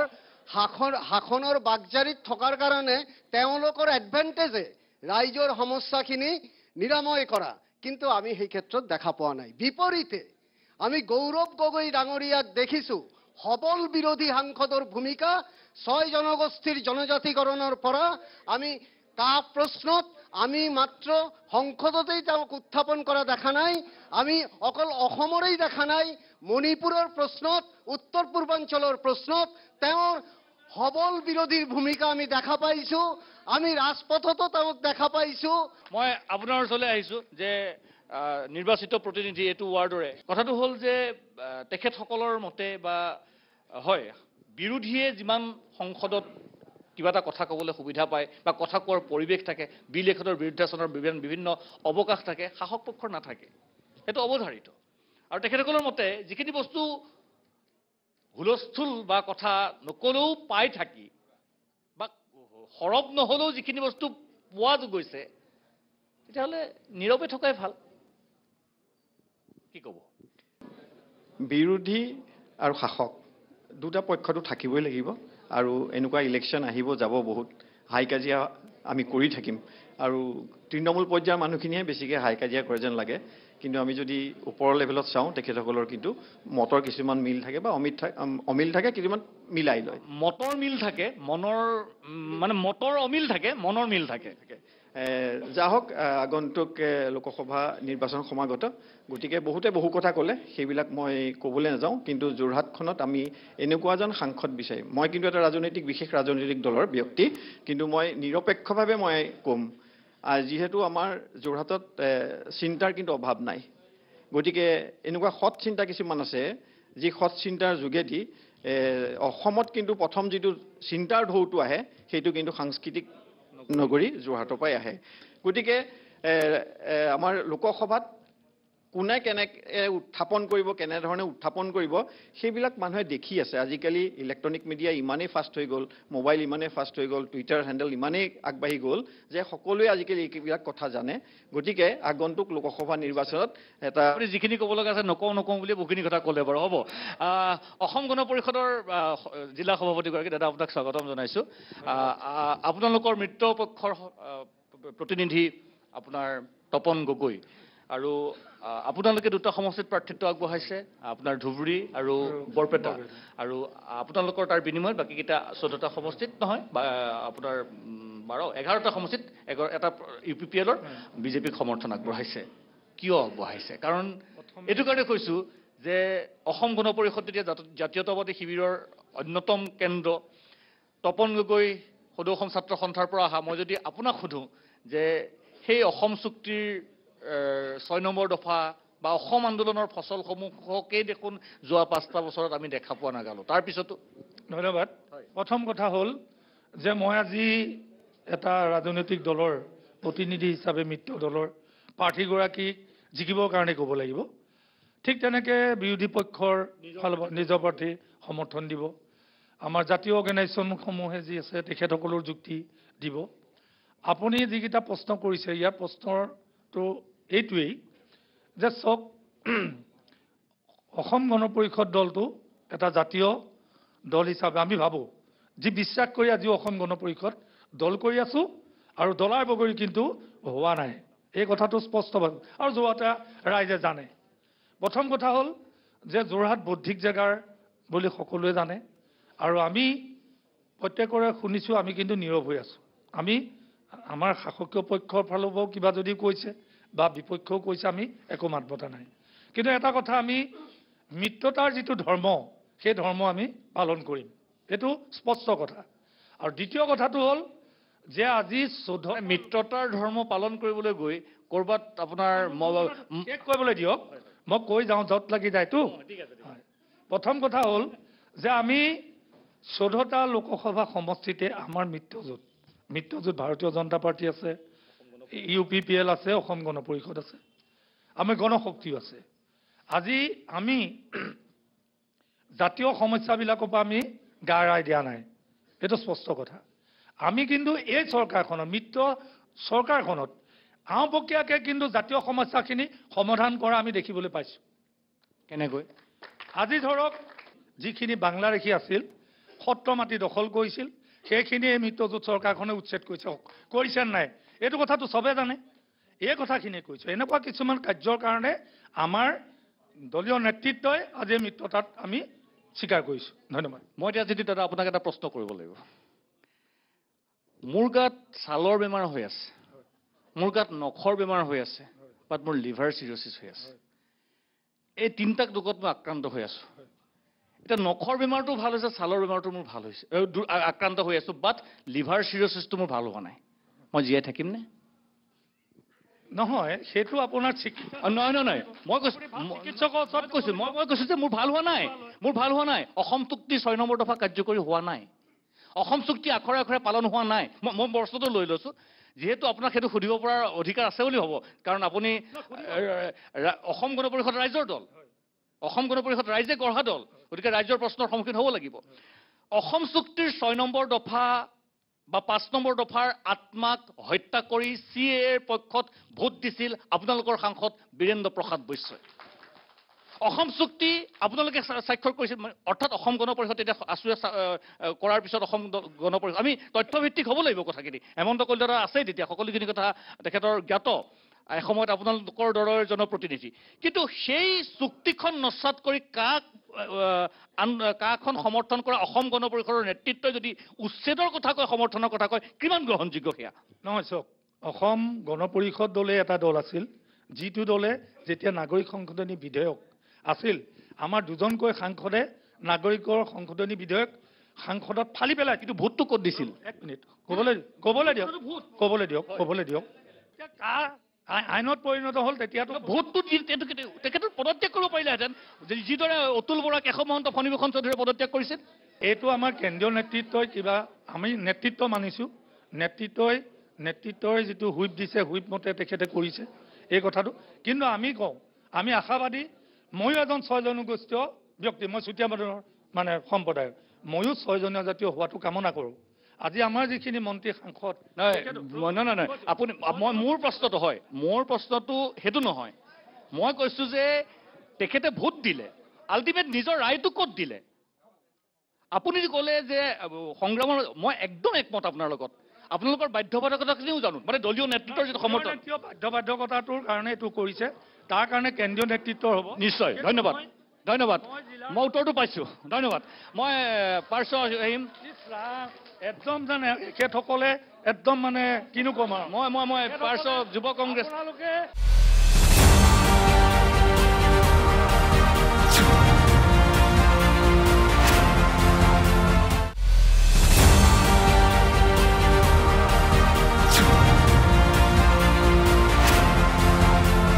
কিয় ভোট দিব তপন গগৈক অভিযোগ এখিনি না আচলতে কথাটো এনেকুৱা ধৰণৰ তিতাবৰৰ সীমান্তৱৰ্তী স্কুলখনে যে 5 লাখ টকা পাইছে সেই উত্তৰটো তেওঁলোকে দিব নোৱাৰে প্ৰথম কথা সেই যিখিনি মানুহ আছে যিখিনি মানুহে সেই গ্ৰামাঞ্চলত বাস কৰে তাৰ যে নামঘৰটোৱে 5 লাখ টকা পাইছে 7 লাখ টকা পাইছে সেই যে উন্নয়নবোৰ হিচাপে কিহৰ আধাৰ কথা মাজত নক'ব প্ৰথম কথা শৈক্ষিক এটা বিদ্যায়তনী পৰিৱেশ গঢ়ি তোলাত সাংস্কৃতিক ক্ষেত্ৰটো উন্নীতকৰণ কৰাত, ক্ৰীড়া ক্ষেত্ৰটো উন্নীতকৰণ কৰাত তপন কুমাৰ গগৈ ডাঙৰীয়াৰ যিটো ভূমিকা, সেই ভূমিকাটো ইয়াই মানুহখিনিয়ে নিৰ্ধাৰণ নকৰে। সেই নিৰ্ধাৰণটো কৰিব সেই হাতীখুলি চাহ বাগিচাৰ মানুহখিনিয়ে, য'ত কালি গৌৰৱ গগৈ মিটিং কৰিবলৈ 25টা মানুহ হৈছে। কালি হাতীখুলি চাহ বাগিচাত, সোণোৱাল চাহ বাগিচাত যেতিয়া গৌৰৱ গগৈ মিটিং কৰিব গৈছে, তাত হৈছে 25টা মানুহ, আৰু তপন গগৈ মিটিং কৰিবলৈ যোৱা মিটিঙত হৈছে 1000 মানুহ। পাৰ্থক্যটো সিমানেই। চিটিজেনশ্বিপ এমেণ্ডমেণ্ট এক্টখনৰ কথা অনুবৰ্তে কৈ আছে। এতিয়া ইতিহাসটোলৈ যেতিয়া যাওঁ তেতিয়া লাজ পাই যাব। 1983 চনৰ কথা হিতেশ্বৰ শইকীয়া মুখ্যমন্ত্ৰীৰ কালচোৱাত আব্দুল মহিম মজুমদাৰ কোন আছিলে? তেখেত আইন মন্ত্ৰী। IMDT আইনখন কোনে আনিছিলে? আব্দুল মহিম মজুমদাৰে আনিছিলে। এতিয়া চিটিজেনশ্বিপ এমেণ্ডমেণ্ট এক্টৰ কথা কংগ্ৰেছী মানুহকেইটাই কৈ থাকি কিবা লাভ আছে নি? লাভটোতো নাই। সেইকাৰণে এই লাভ নাইকিয়া কথাবোৰ কংগ্ৰেছৰ জিকিবতো কোনোদিন নোৱাৰে, জিকিব কোনোদিন নোৱাৰে। এজন মানুহ আছিলে আমাৰ ফিৰোজ শ্বাহ তুগলক। ফিৰোজ শ্বাহ তুগলকৰ দিনত অমুছলমান মানুহবোৰৰ ওপৰত জিজিয়া কৰ আৰোপ কৰিছিলে। সেই ইতিহাসটো কোনে আৰম্ভণি কৰিছে? ফিৰোজ শ্বাহ তুগলক আৰু হিতেশ্বৰ শইকীয়া ডাঙৰীয়াৰ আইনমন্ত্ৰী আব্দুল মহিম মজুমদাৰৰ মাজত কোনো পাৰ্থক্য নাই। মানে ফিৰোজ শ্বাহ তুগলক আৰু কংগ্ৰেছৰ মাজত কিবা পাৰ্থক্য দেখিছে নি? আৰম্ভণি কৰিছে তেওঁলোকে। IMDT আইনখন কোনে বাতিল কৰিছিলে? সেইখনত সৰ্বানন্দ সোণোৱাল ডাঙৰীয়াৰ নেতৃত্বত বাতিল হৈছিলে। সেইকাৰণে এতিয়া কথাটো এনেকুৱা ধৰণৰ, DSP চাকৰিটো দৰ 98 লাখ টকাত অকশ্যন 1 crore 2 crore 3 crore হোৱা নাই। DSP চাকৰিটো আজিৰ দিনত APSCত কেলেংকাৰীটো নাইকিয়া কোনে কৰিলে? বিজেপিয়ে কৰিলে। নিকা নিযুক্তি কাৰ দিনত হৈছে? বিজেপিয়ে কৰিছে। আজি ধুনীয়াকৈ কোনোবাই কৈ আছে সৰব নীৰৱৰ কথা কৈ আছে। মই সেইটোকে কৈছোঁ, প্ৰেক্টিকেলি কৈছোঁ। আজিৰ দিনটোত কথাখিনি শুনক। আজিৰ দিনটোত যিমানখিনি এতিয়ালৈকে মিটিং কৰিছোঁ, এই 10খন মিটিঙত আমি যদি চাওঁ 1500 মানুহ। সুনীত দা এই কথাবোৰৰ ওপৰত ভিত্তি কৰি বিজেপি মানুহৰ মাজলৈ গৈছে। আমাকতো মানুহে গালি পৰা নাই, কংগ্ৰেছ কিয় যাব পৰা নাই? মানুহ 25টা 30টা 35টা মানুহ সভাবোৰত হৈছে, আপুনি চাব পাৰে। সেইকাৰণে এনেকুৱা ধৰণৰ চিন্তাটোত উন্নয়নমুখী যাত্ৰাটোক মানুহে সন্মান কৰিছে আৰু ৰাইজৰ আশীৰ্বাদ লৈ বিজেপি গৈছে। মই অকণমান আপোনাৰ ওচৰলৈ আহিছোঁ। মই আহিম বুলি কৈছিলোঁ য'ত অকল তাৰপিছত একেবাৰে যাম আৰু যে আপুনি কিবা এটা প্ৰশ্ন কৰিছে তেখেত। হয়, মই জয় শ্ৰীৰাম হয়, জয় অসম চব হয়, জয় অসম হয়, জয় শ্ৰীৰাম হয়, ভাৰত মাতা চব জয়। আপোনালোকৰো জয়। অকণমান ৰ'ব। এজন উপৰোক্ত বক্তাই AGPৰ যোৰহাট জিলাৰ সভাপতিগৰাকীয়ে ক'লে যে বিদেশীসকলক উচ্ছেদ কৰিছে, যিসকলক বিদেশী বুলি এইখন মঞ্চত চিনাক্ত কৰিছে। সেইসকল প্ৰকৃতাৰ্থত বিদেশী, সেই সকলোৱে বিদেশী নেকি? আজি চৰ অঞ্চলৰ পৰা যিসমূহ উচ্ছেদ হৈছে, সেই উচ্ছেদসকল প্ৰকৃততে যদি বিদেশী আছিল, তেখেতসকলক আজি তাৰিখত অসমৰ পৰা বহিষ্কাৰ কৰিলে নে নাই? আৰু মই ইয়াৰ লগতে আৰু এটা মই প্ৰশ্ন সুধিম যে ৰাজ্যিক বিজেপি সভাপতি ডাঙৰীয়াই এটা কথা কৈছিল যে বিজেপিয়ে আজিৰ তাৰিখত যিখিনি কথা দিছে, সেই কথাখিনি কিন্তু সম্পূৰ্ণ কৰিছে। আমি ক'ব বিচাৰিছোঁ যে আজি বৃহৎ নদীবান্ধ বিজেপিয়েও আন্দোলন কৰিছিল বন্ধ কৰাৰ ক্ষেত্ৰত, কিন্তু আজি তাৰিখত সেই বৃহৎ নদীবান্ধ বন্ধ হ'লনে? আৰু সেই সময়ত মূল্যবৃদ্ধি কংগ্ৰেছ চৰকাৰৰ দিনতো হৈছিল, আজি বিজেপি চৰকাৰৰ দিনতো মূল্যবৃদ্ধি হৈছে। আৰু আজিৰ তাৰিখত উন্নয়ন হৈছে, উন্নয়নক আমি আদৰণি জনাইছোঁ। আৰু এটা সমান্তৰালভাৱে এটা কথা ক'ব লাগিব যে আজিও ইয়াৰ এই জনমত অনুষ্ঠানটোৰ উদ্দেশ্যটো হ'ল যে যোৰহাট লোকসভা সমষ্টিটোত এটা কেন্দ্ৰবিন্দু স্বৰূপ, আৰু এইটো ভাৰতবৰ্ষৰ আজি নিৰ্বাচনত এটা কেন্দ্ৰবিন্দু হৈ পৰিছে। আৰু এই সমষ্টিটোত, যোৰহাট সমষ্টিটোত আজি যিজন আমাৰ সাংসদ আছিল তপন গগৈ ডাঙৰীয়া, তেখেতৰ এটা জাতীয় সংগঠনৰ পৰা নেতৃত্ব দি পেলাই সাংসদ হৈছে, এটা ৰাষ্ট্ৰীয়তাবাদৰ তেওঁ ৰাজনীতিত তেওঁ ভৰি দিছে, কাম কৰি আছে। তেখেতে আজি তপন গগৈ অকণমান দীঘল হ'ব, তপন গগৈ ডাঙৰীয়াই এটা জাতীয় সংগঠনৰ পৰা নেতৃত্ব বহন কৰাৰ পিছত গোটেই অসমৰ চুকে কোণে থকা সমস্যাবিলাক তেখেতৰ নখ দৰ্পণত। গতিকে আমি এইটো ক'ব বিচাৰিছোঁ যে ৰাষ্ট্ৰীয় সমস্যা হিচাপত অসমত থকা জ্বলন্ত সমস্যা, সীমা সমস্যা কিমান দূৰ সুৰক্ষিত হ'ল? আজিৰ তাৰিখত নিমাতীৰ বুলহেড খহি আহি মাথাউৰিলে মাত্ৰ 150 মিটাৰমান দূৰত্ব আছে। কাইলৈ ভাবুকি স্বৰূপ হৈছে উত্তৰ যোৰহাটৰ গাঁওসমূহৰ কাৰণে। কৃষিভূমি নষ্ট হ'ব, বহুকেইখন গাঁও ধ্বংস হ'ব। আৰু গতিকে এই ক্ষেত্ৰত তপন গগৈ ডাঙৰীয়াৰ বলিষ্ঠ ভূমিকা কি আছিল? তেখেতে সেই গৰাখহনীয়া সমস্যাটোক তেখেতে বুলহেডৰ বিশেষকৈ বুলহেডৰ যিটো খহনীয়া আছে সেই সমস্যাটোক সমাধান কিয় কৰিব নোৱাৰিলে। দ্বিতীয়তে ক'ব বিচাৰিছোঁ যে তপন গগৈ ডাঙৰীয়াই এজন জাতীয়তাবাদী চিন্তাধাৰা এজন ব্যক্তি এজন নেতা এখন ছাত্ৰ সংগঠনৰ পৰা তেখেতে প্ৰতিনিধিত্ব কৰি যোৱা আজি কাখন আহিল কাখনৰ ক্ষেত্ৰত তেখেতৰ বলিষ্ঠ পদক্ষেপ আমি পৰিলক্ষিত। এতিয়া মই ক'ম এতিয়া আপোনাৰ কথাখিনি মই খুব ধুনীয়াকৈ শুনিছোঁ। আমাৰ দুৰ্ভাগ্যটো জাতিটোৰ দুৰ্ভাগ্য সেইখিনি, আমাৰ জাতিটোৰ দুৰ্ভাগ্যটো সেইখিনি। আমি যেতিয়া ছাত্ৰ সংগঠন বা জাতীয় সংগঠনত থাকোঁ তেতিয়া আমি যিখিনি কথা কওঁ, আমি যেতিয়া সক্ৰিয় ৰাজনীতিত খোজ দিওঁ আমি পাহৰি পেলাওঁ। সেয়া লাগিলে প্ৰফুল্ল কুমাৰ মহন্তই হওক, সেয়া লাগিলে হিমন্ত বিশ্ব শৰ্মাই হওক, সেয়া লাগিলে সৰ্বানন্দ সোণোৱালেই হওক, সেয়া লাগিলে মনোজ বৰুৱাই হওক, সেয়া লাগিলে তপন কুমাৰ গগৈয়ে হওক, এটচেট্ৰা এটচেট্ৰা এটচেট্ৰা। দাদা, এইটো অসমীয়া জাতিৰ দুৰ্ভাগ্য। খুব জ্বলন্ত সমস্যা এটা যে পাত লোৱা নোলোৱাক লৈ পেলাই চলি আছিল। এই সমস্যাটোৰ ক্ষেত্ৰত শাসক বা বিৰোধী কেনেকুৱা ধৰণৰ সমৰ্থন পাইছিল আৰু কি আশা কৰে খুব চমুকৈ? আমাৰ যোৰহাটৰ নিচিনা এটা জাগাত আজি আপোনালোকে ইমান ধুনীয়া এটা অনুষ্ঠান কৰিছে, আমি ধন্যবাদ জ্ঞাপন কৰিছোঁ। আমাকো সুধিছে, আমি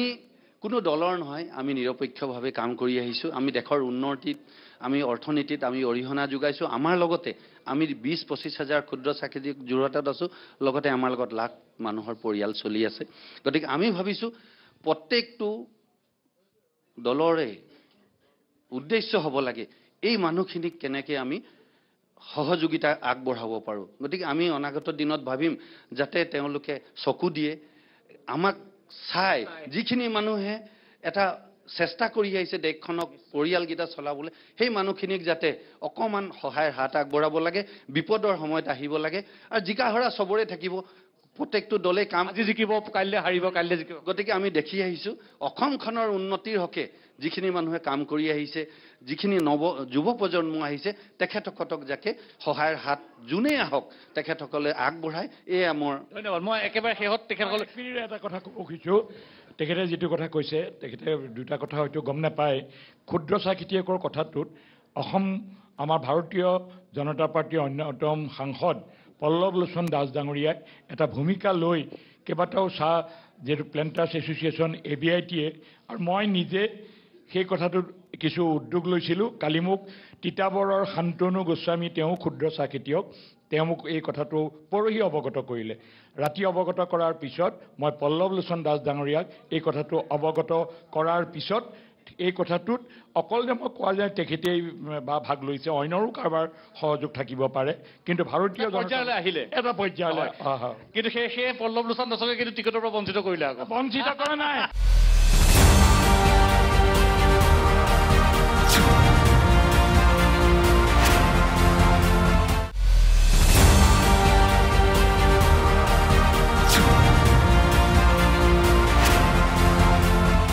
আহিছোঁ খুব চমুকৈ আমি কেনেকুৱা ধৰণৰ জনপ্ৰতিনিধি বিচাৰোঁ? প্ৰথম কথা হ'ল যে আমি যেতিয়া নিৰ্বাচনৰ বিশ্লেষণ কৰোঁ, বৰ্তমান সময়ত বিশ্লেষণ কৰিবলৈ ভয়ে লাগিছে। কাৰণ আজি যিজন কংগ্ৰেছৰ লিডাৰ কাইলৈ গৈ BJP লিডাৰ হ'ব। আজি যাক তেওঁলোকে গালি পাৰিছে, কাইলৈ তেওঁ নেতা হৈ ভাষণ দিব, তেওঁলোকে হাত চাপৰি মাৰিব। এতিয়া কথা হ'ল কি, উদাহৰণ ৰাণা গোস্বামী, বহুত উদাহৰণ আছে, কৈ পেলাই ভাগৰি পৰিব আপুনি। আৰু দ্বিতীয় কথা হ'ল যে আমি বিধানসভা নিৰ্বাচন আৰু লোকসভা নিৰ্বাচন দুটা সুকীয়া বিশ্লেষণটো বেলেগ ধৰণে কৰিব লাগিব। ইয়াত লাখপতি বাইদেউ আঁচনি, অৰুণোদয় আঁচনি, সেইবোৰ আচলতে ষ্টেট গভৰ্ণমেণ্টৰ কিছুমান স্কিম, সেইবোৰ লৈ ইয়াত আলোচনা কৰিব নালাগে। কাৰণ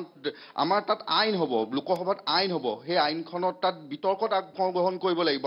আমাৰ অধিকাৰবোৰ সাব্যস্ত কৰিব লাগিব। কিন্তু পৰিতাপৰ কথা হ'ল যে আপুনি যে কৈ আছে 6 গছ অঞ্জনীয়ে সংবিধানিক ৰক্ষা কবচ, সেইবোৰ কেলে হোৱা নাই? কাৰণ আমি সেইবোৰ ইছ্যু লৈ এতিয়া ভোট নিদিওঁ। সেই আৱেগটো আছিলে 85 চনত, যেতিয়া হিতাধিকাৰী নাছিলে, তেতিয়া মানুহে ভোট দিছিলে এই বিষয়বোৰ লৈ পেলাই। কিন্তু বৰ্তমান বিষয় দিছে মই অৰুণোদয় পালোঁ নাই, মই গেছৰ চিলিণ্ডাৰটো, বিজুলী আঁচনিটো পালোঁ নে নদিলোঁ। সেই আমি আচলতে সংকীৰ্ণ মনোভাৱ, চিন্তাধাৰাখিনি তাতে আবদ্ধ হৈ গৈছে। তেতিয়াহ'লে চিন্তাধাৰাখিনি সেই আবদ্ধ হৈ গৈছে। এতিয়া সেই অসমীয়া জাতি থাকক নাথাকক দৰকাৰ নাই, মই অৰুণোদয়টো পালোঁ নাই, মই লাখপতি বাইদেউটো পালোঁ নাই, সেইখিনি কথা হৈ গৈছে। আৰু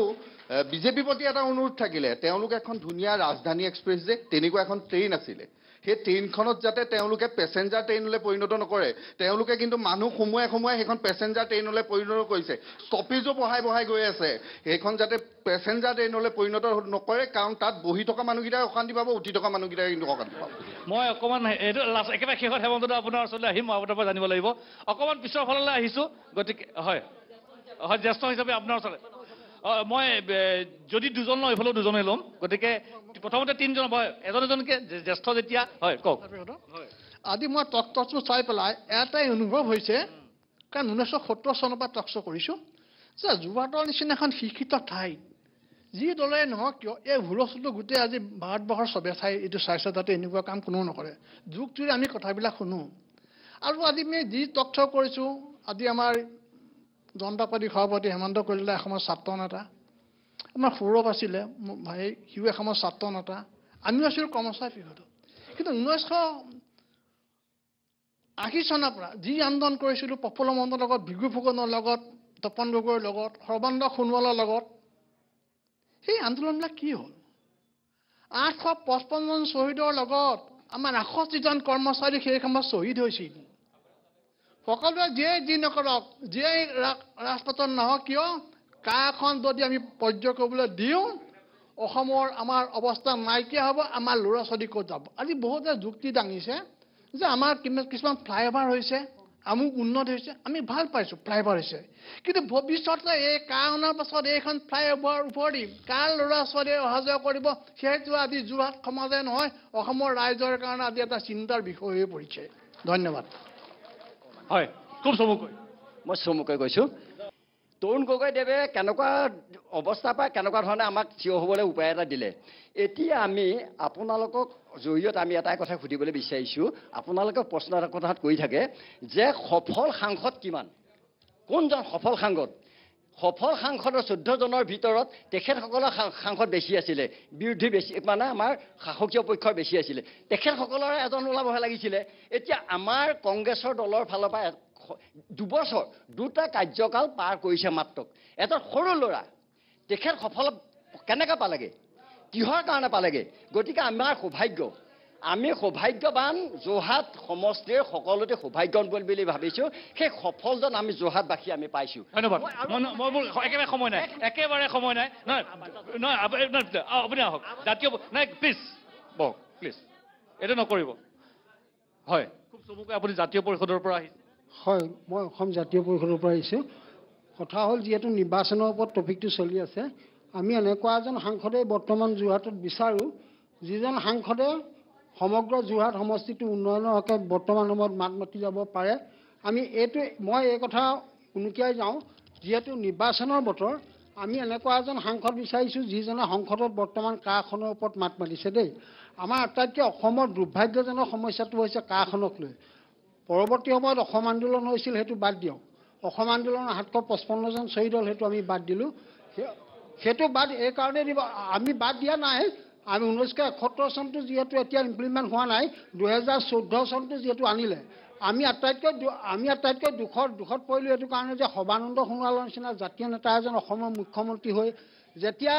কেন্দ্ৰত তাৰ ইমপ্লিমেণ্ট হ'ল, তেতিয়া মুখ্যমন্ত্ৰী সৰ্বানন্দ সোণোৱালে কোনো মাত নামাতিলে। 2 নম্বৰ, পৰৱৰ্তী সময়ত তপন গগৈয়েও আমি সংসদত তাৰ সম্পৰ্কত এটাও মাত মতা আমি দেখা নাপালোঁ। সেইকাৰণে আমাৰ অতি দুখ লাগিল যে যাৰ কাৰণে 5 জন শ্বহীদ হ'বলগীয়া হ'ল সৰ্বানন্দ সোণোৱালে। এজন জাতীয় নেতাৰ নেতৃত্বত যেতিয়া 5 জন নেতা শ্বহীদ হ'বলগীয়া হ'ল, এইটোতকৈ দুৰ্ভাগ্যজনক বিষয় নাই। সেয়ে আমি ভাবিছোঁ এতিয়া পৰৱৰ্তী সময়ত নিৰ্বাচন আহিছে, নিৰ্বাচনৰ উত্তৰ ৰাইজে দিব। পৰৱৰ্তী সময়ত এতিয়া গৌৰৱ গগৈ যি সংসদত বলিষ্ঠ পদক্ষেপ, ভাৰতবৰ্ষৰ এটা জ্যোতিষ্ক বুলি কৈছোঁ, কেন্দ্ৰত নৰেন্দ্ৰ মোদীৰ পৰা আৰম্ভ কৰি গৃহমন্ত্ৰী অমিত শ্বাহৰ যি দৃষ্টি আকৰ্ষণ কৰিব পাৰিছে, যি থৰ লাগি পানী গৌৰৱ গগৈলৈ চাই আছে, আমাৰ দৃষ্টিও আমি ভাবিছোঁ যে তেনেকুৱা এজন নেতাই আমাৰ নিশ্চয়। মই এইফালে যাম অকণমান। কিয় গৌৰৱ গগৈক ভোট দিব লাগিব, মই আপোনাৰ মাধ্যমেৰে এই পেনেলটো শেষ কৰিব বিচাৰিম। যোৰহাটবাসীৰ কথাটো হ'ল কি, আমি গৌৰৱ গগৈ ডাঙৰক ভোট দিবৰ কাৰণে এইকাৰণে বিচাৰোঁ, কাৰণ আমি আজিলৈকে এটা বস্তু অসমীয়া প্ৰবচন আছে নহয়, ফকৰাজনে শুই থকা শিয়ালে হাঁহ ধৰিব নোৱাৰে। তো গৌৰৱ গগৈ ডাঙৰীয়া শুই থকা শিয়াল নহয়, আৰু তপন গগৈ ডাঙৰীয়া হৈছে শুই থকা শিয়াল, যিটো আমি কওঁ যে সৰব নীৰৱ। ঠিক আছে 2 নম্বৰ কথাটো হৈ গ'ল তেওঁলোকক আপুনি উপৰোক্ত বক্তাসকলে যিবিলাক কথা কৈ আছে এতিয়া আমাৰ এজিবি দলৰ এজন মানে সভাপতি আছিল তেখেতে কিছুমান কথা ক'লে তেখেতসকলে অসম জাতীয়তাবোধ এইবিলাকৰ কথা কৈ আজি কাৰ সপক্ষে তেওঁলোকে মোৰ প্ৰশ্নটো হেতুই আছে তেখেতৰ প্ৰতি আপোনাৰ প্ৰশ্নটো হেতুই আছিলে তেওঁলোকে কাৰ সপক্ষে আছে আৰু আমি এটা কথা ক'ব খোজো যিটো দলৰ ব্যক্তিয়ে জাতিৰ পিতাজনকে সন্মান কৰিব নাজানিলে তেনেকুৱা দলৰ বিষয়ে পক্ষে এবাৰ ভোটদান অসম যোৰহাটত নহয়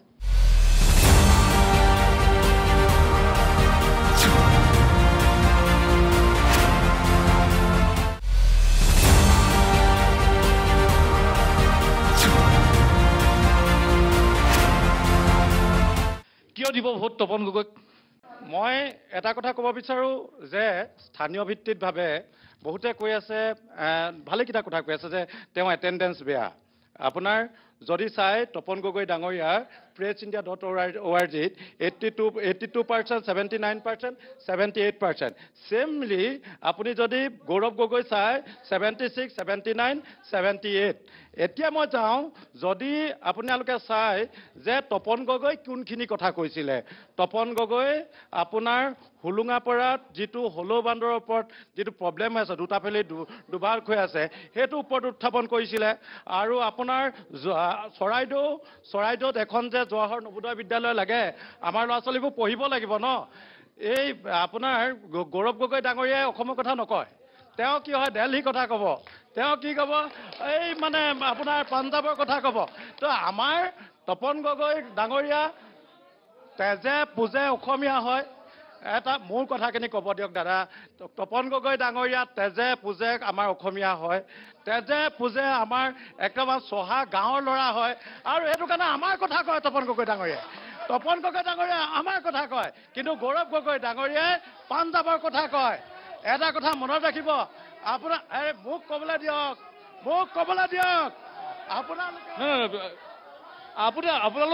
আপোনালোক বহুত জ্যেষ্ঠ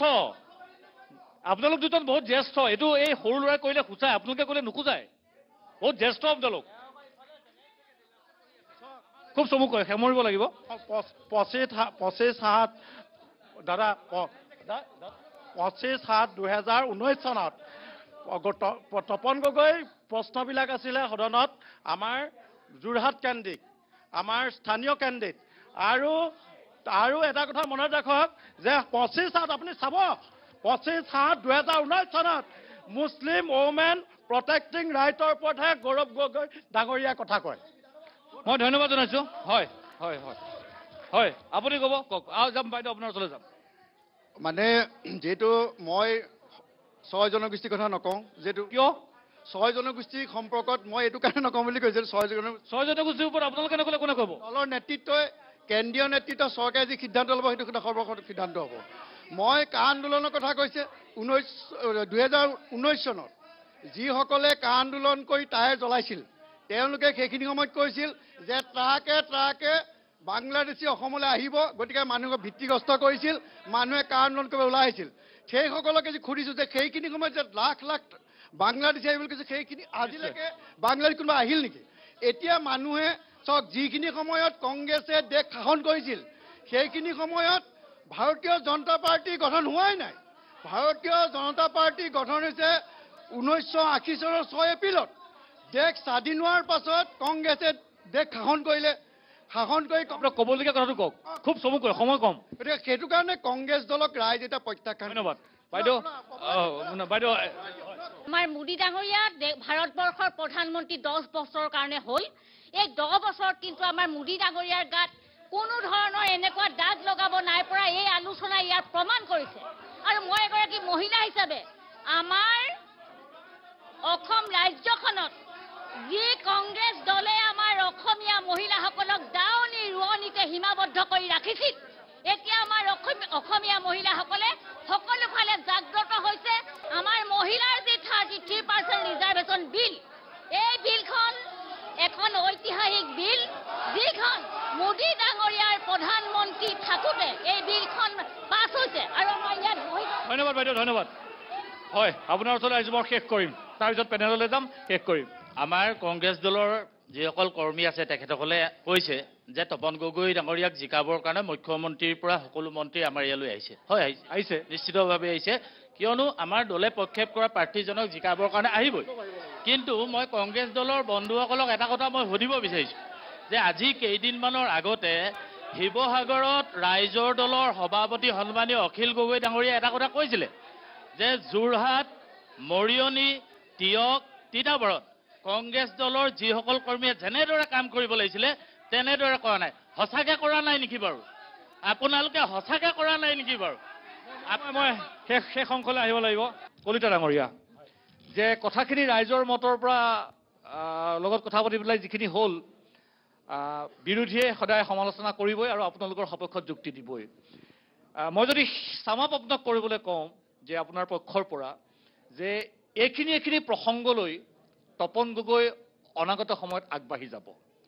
মই যদি সাংসদ নিৰ্বাচিত হয় সংকল্প কি আমি বহুত ক'লো কথা পাতিলোঁ কি হ'ল কি নহ'ল কোন সফল আছিল কোন বিফল আছিল যে এইখিনি কাম অনাগত 5 বছৰত হ'ব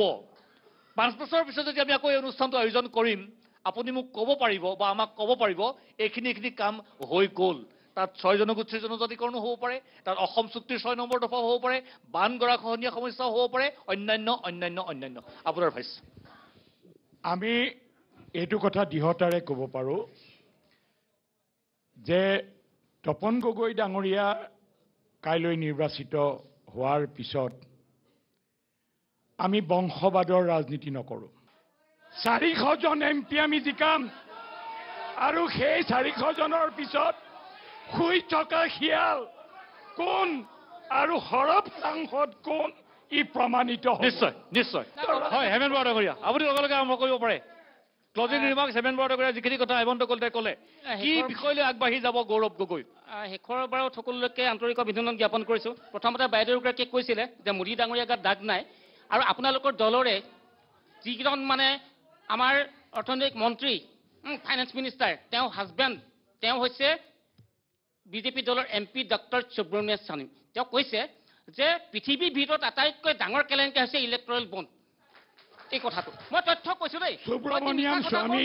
সুব্ৰমণ্যম স্বামী ফাইনেন্স মিনিষ্টাৰৰ হাজবেণ্ড নহয় সুব্ৰমণ্যম স্বামী হাজবেণ্ড নহয় সুব্ৰমণ্যম স্বামী বিত্তমন্ত্ৰীৰ হাজবেণ্ড নহয় সুব্ৰমণ্যম স্বামী বিত্তমন্ত্ৰীৰ হাজবেণ্ড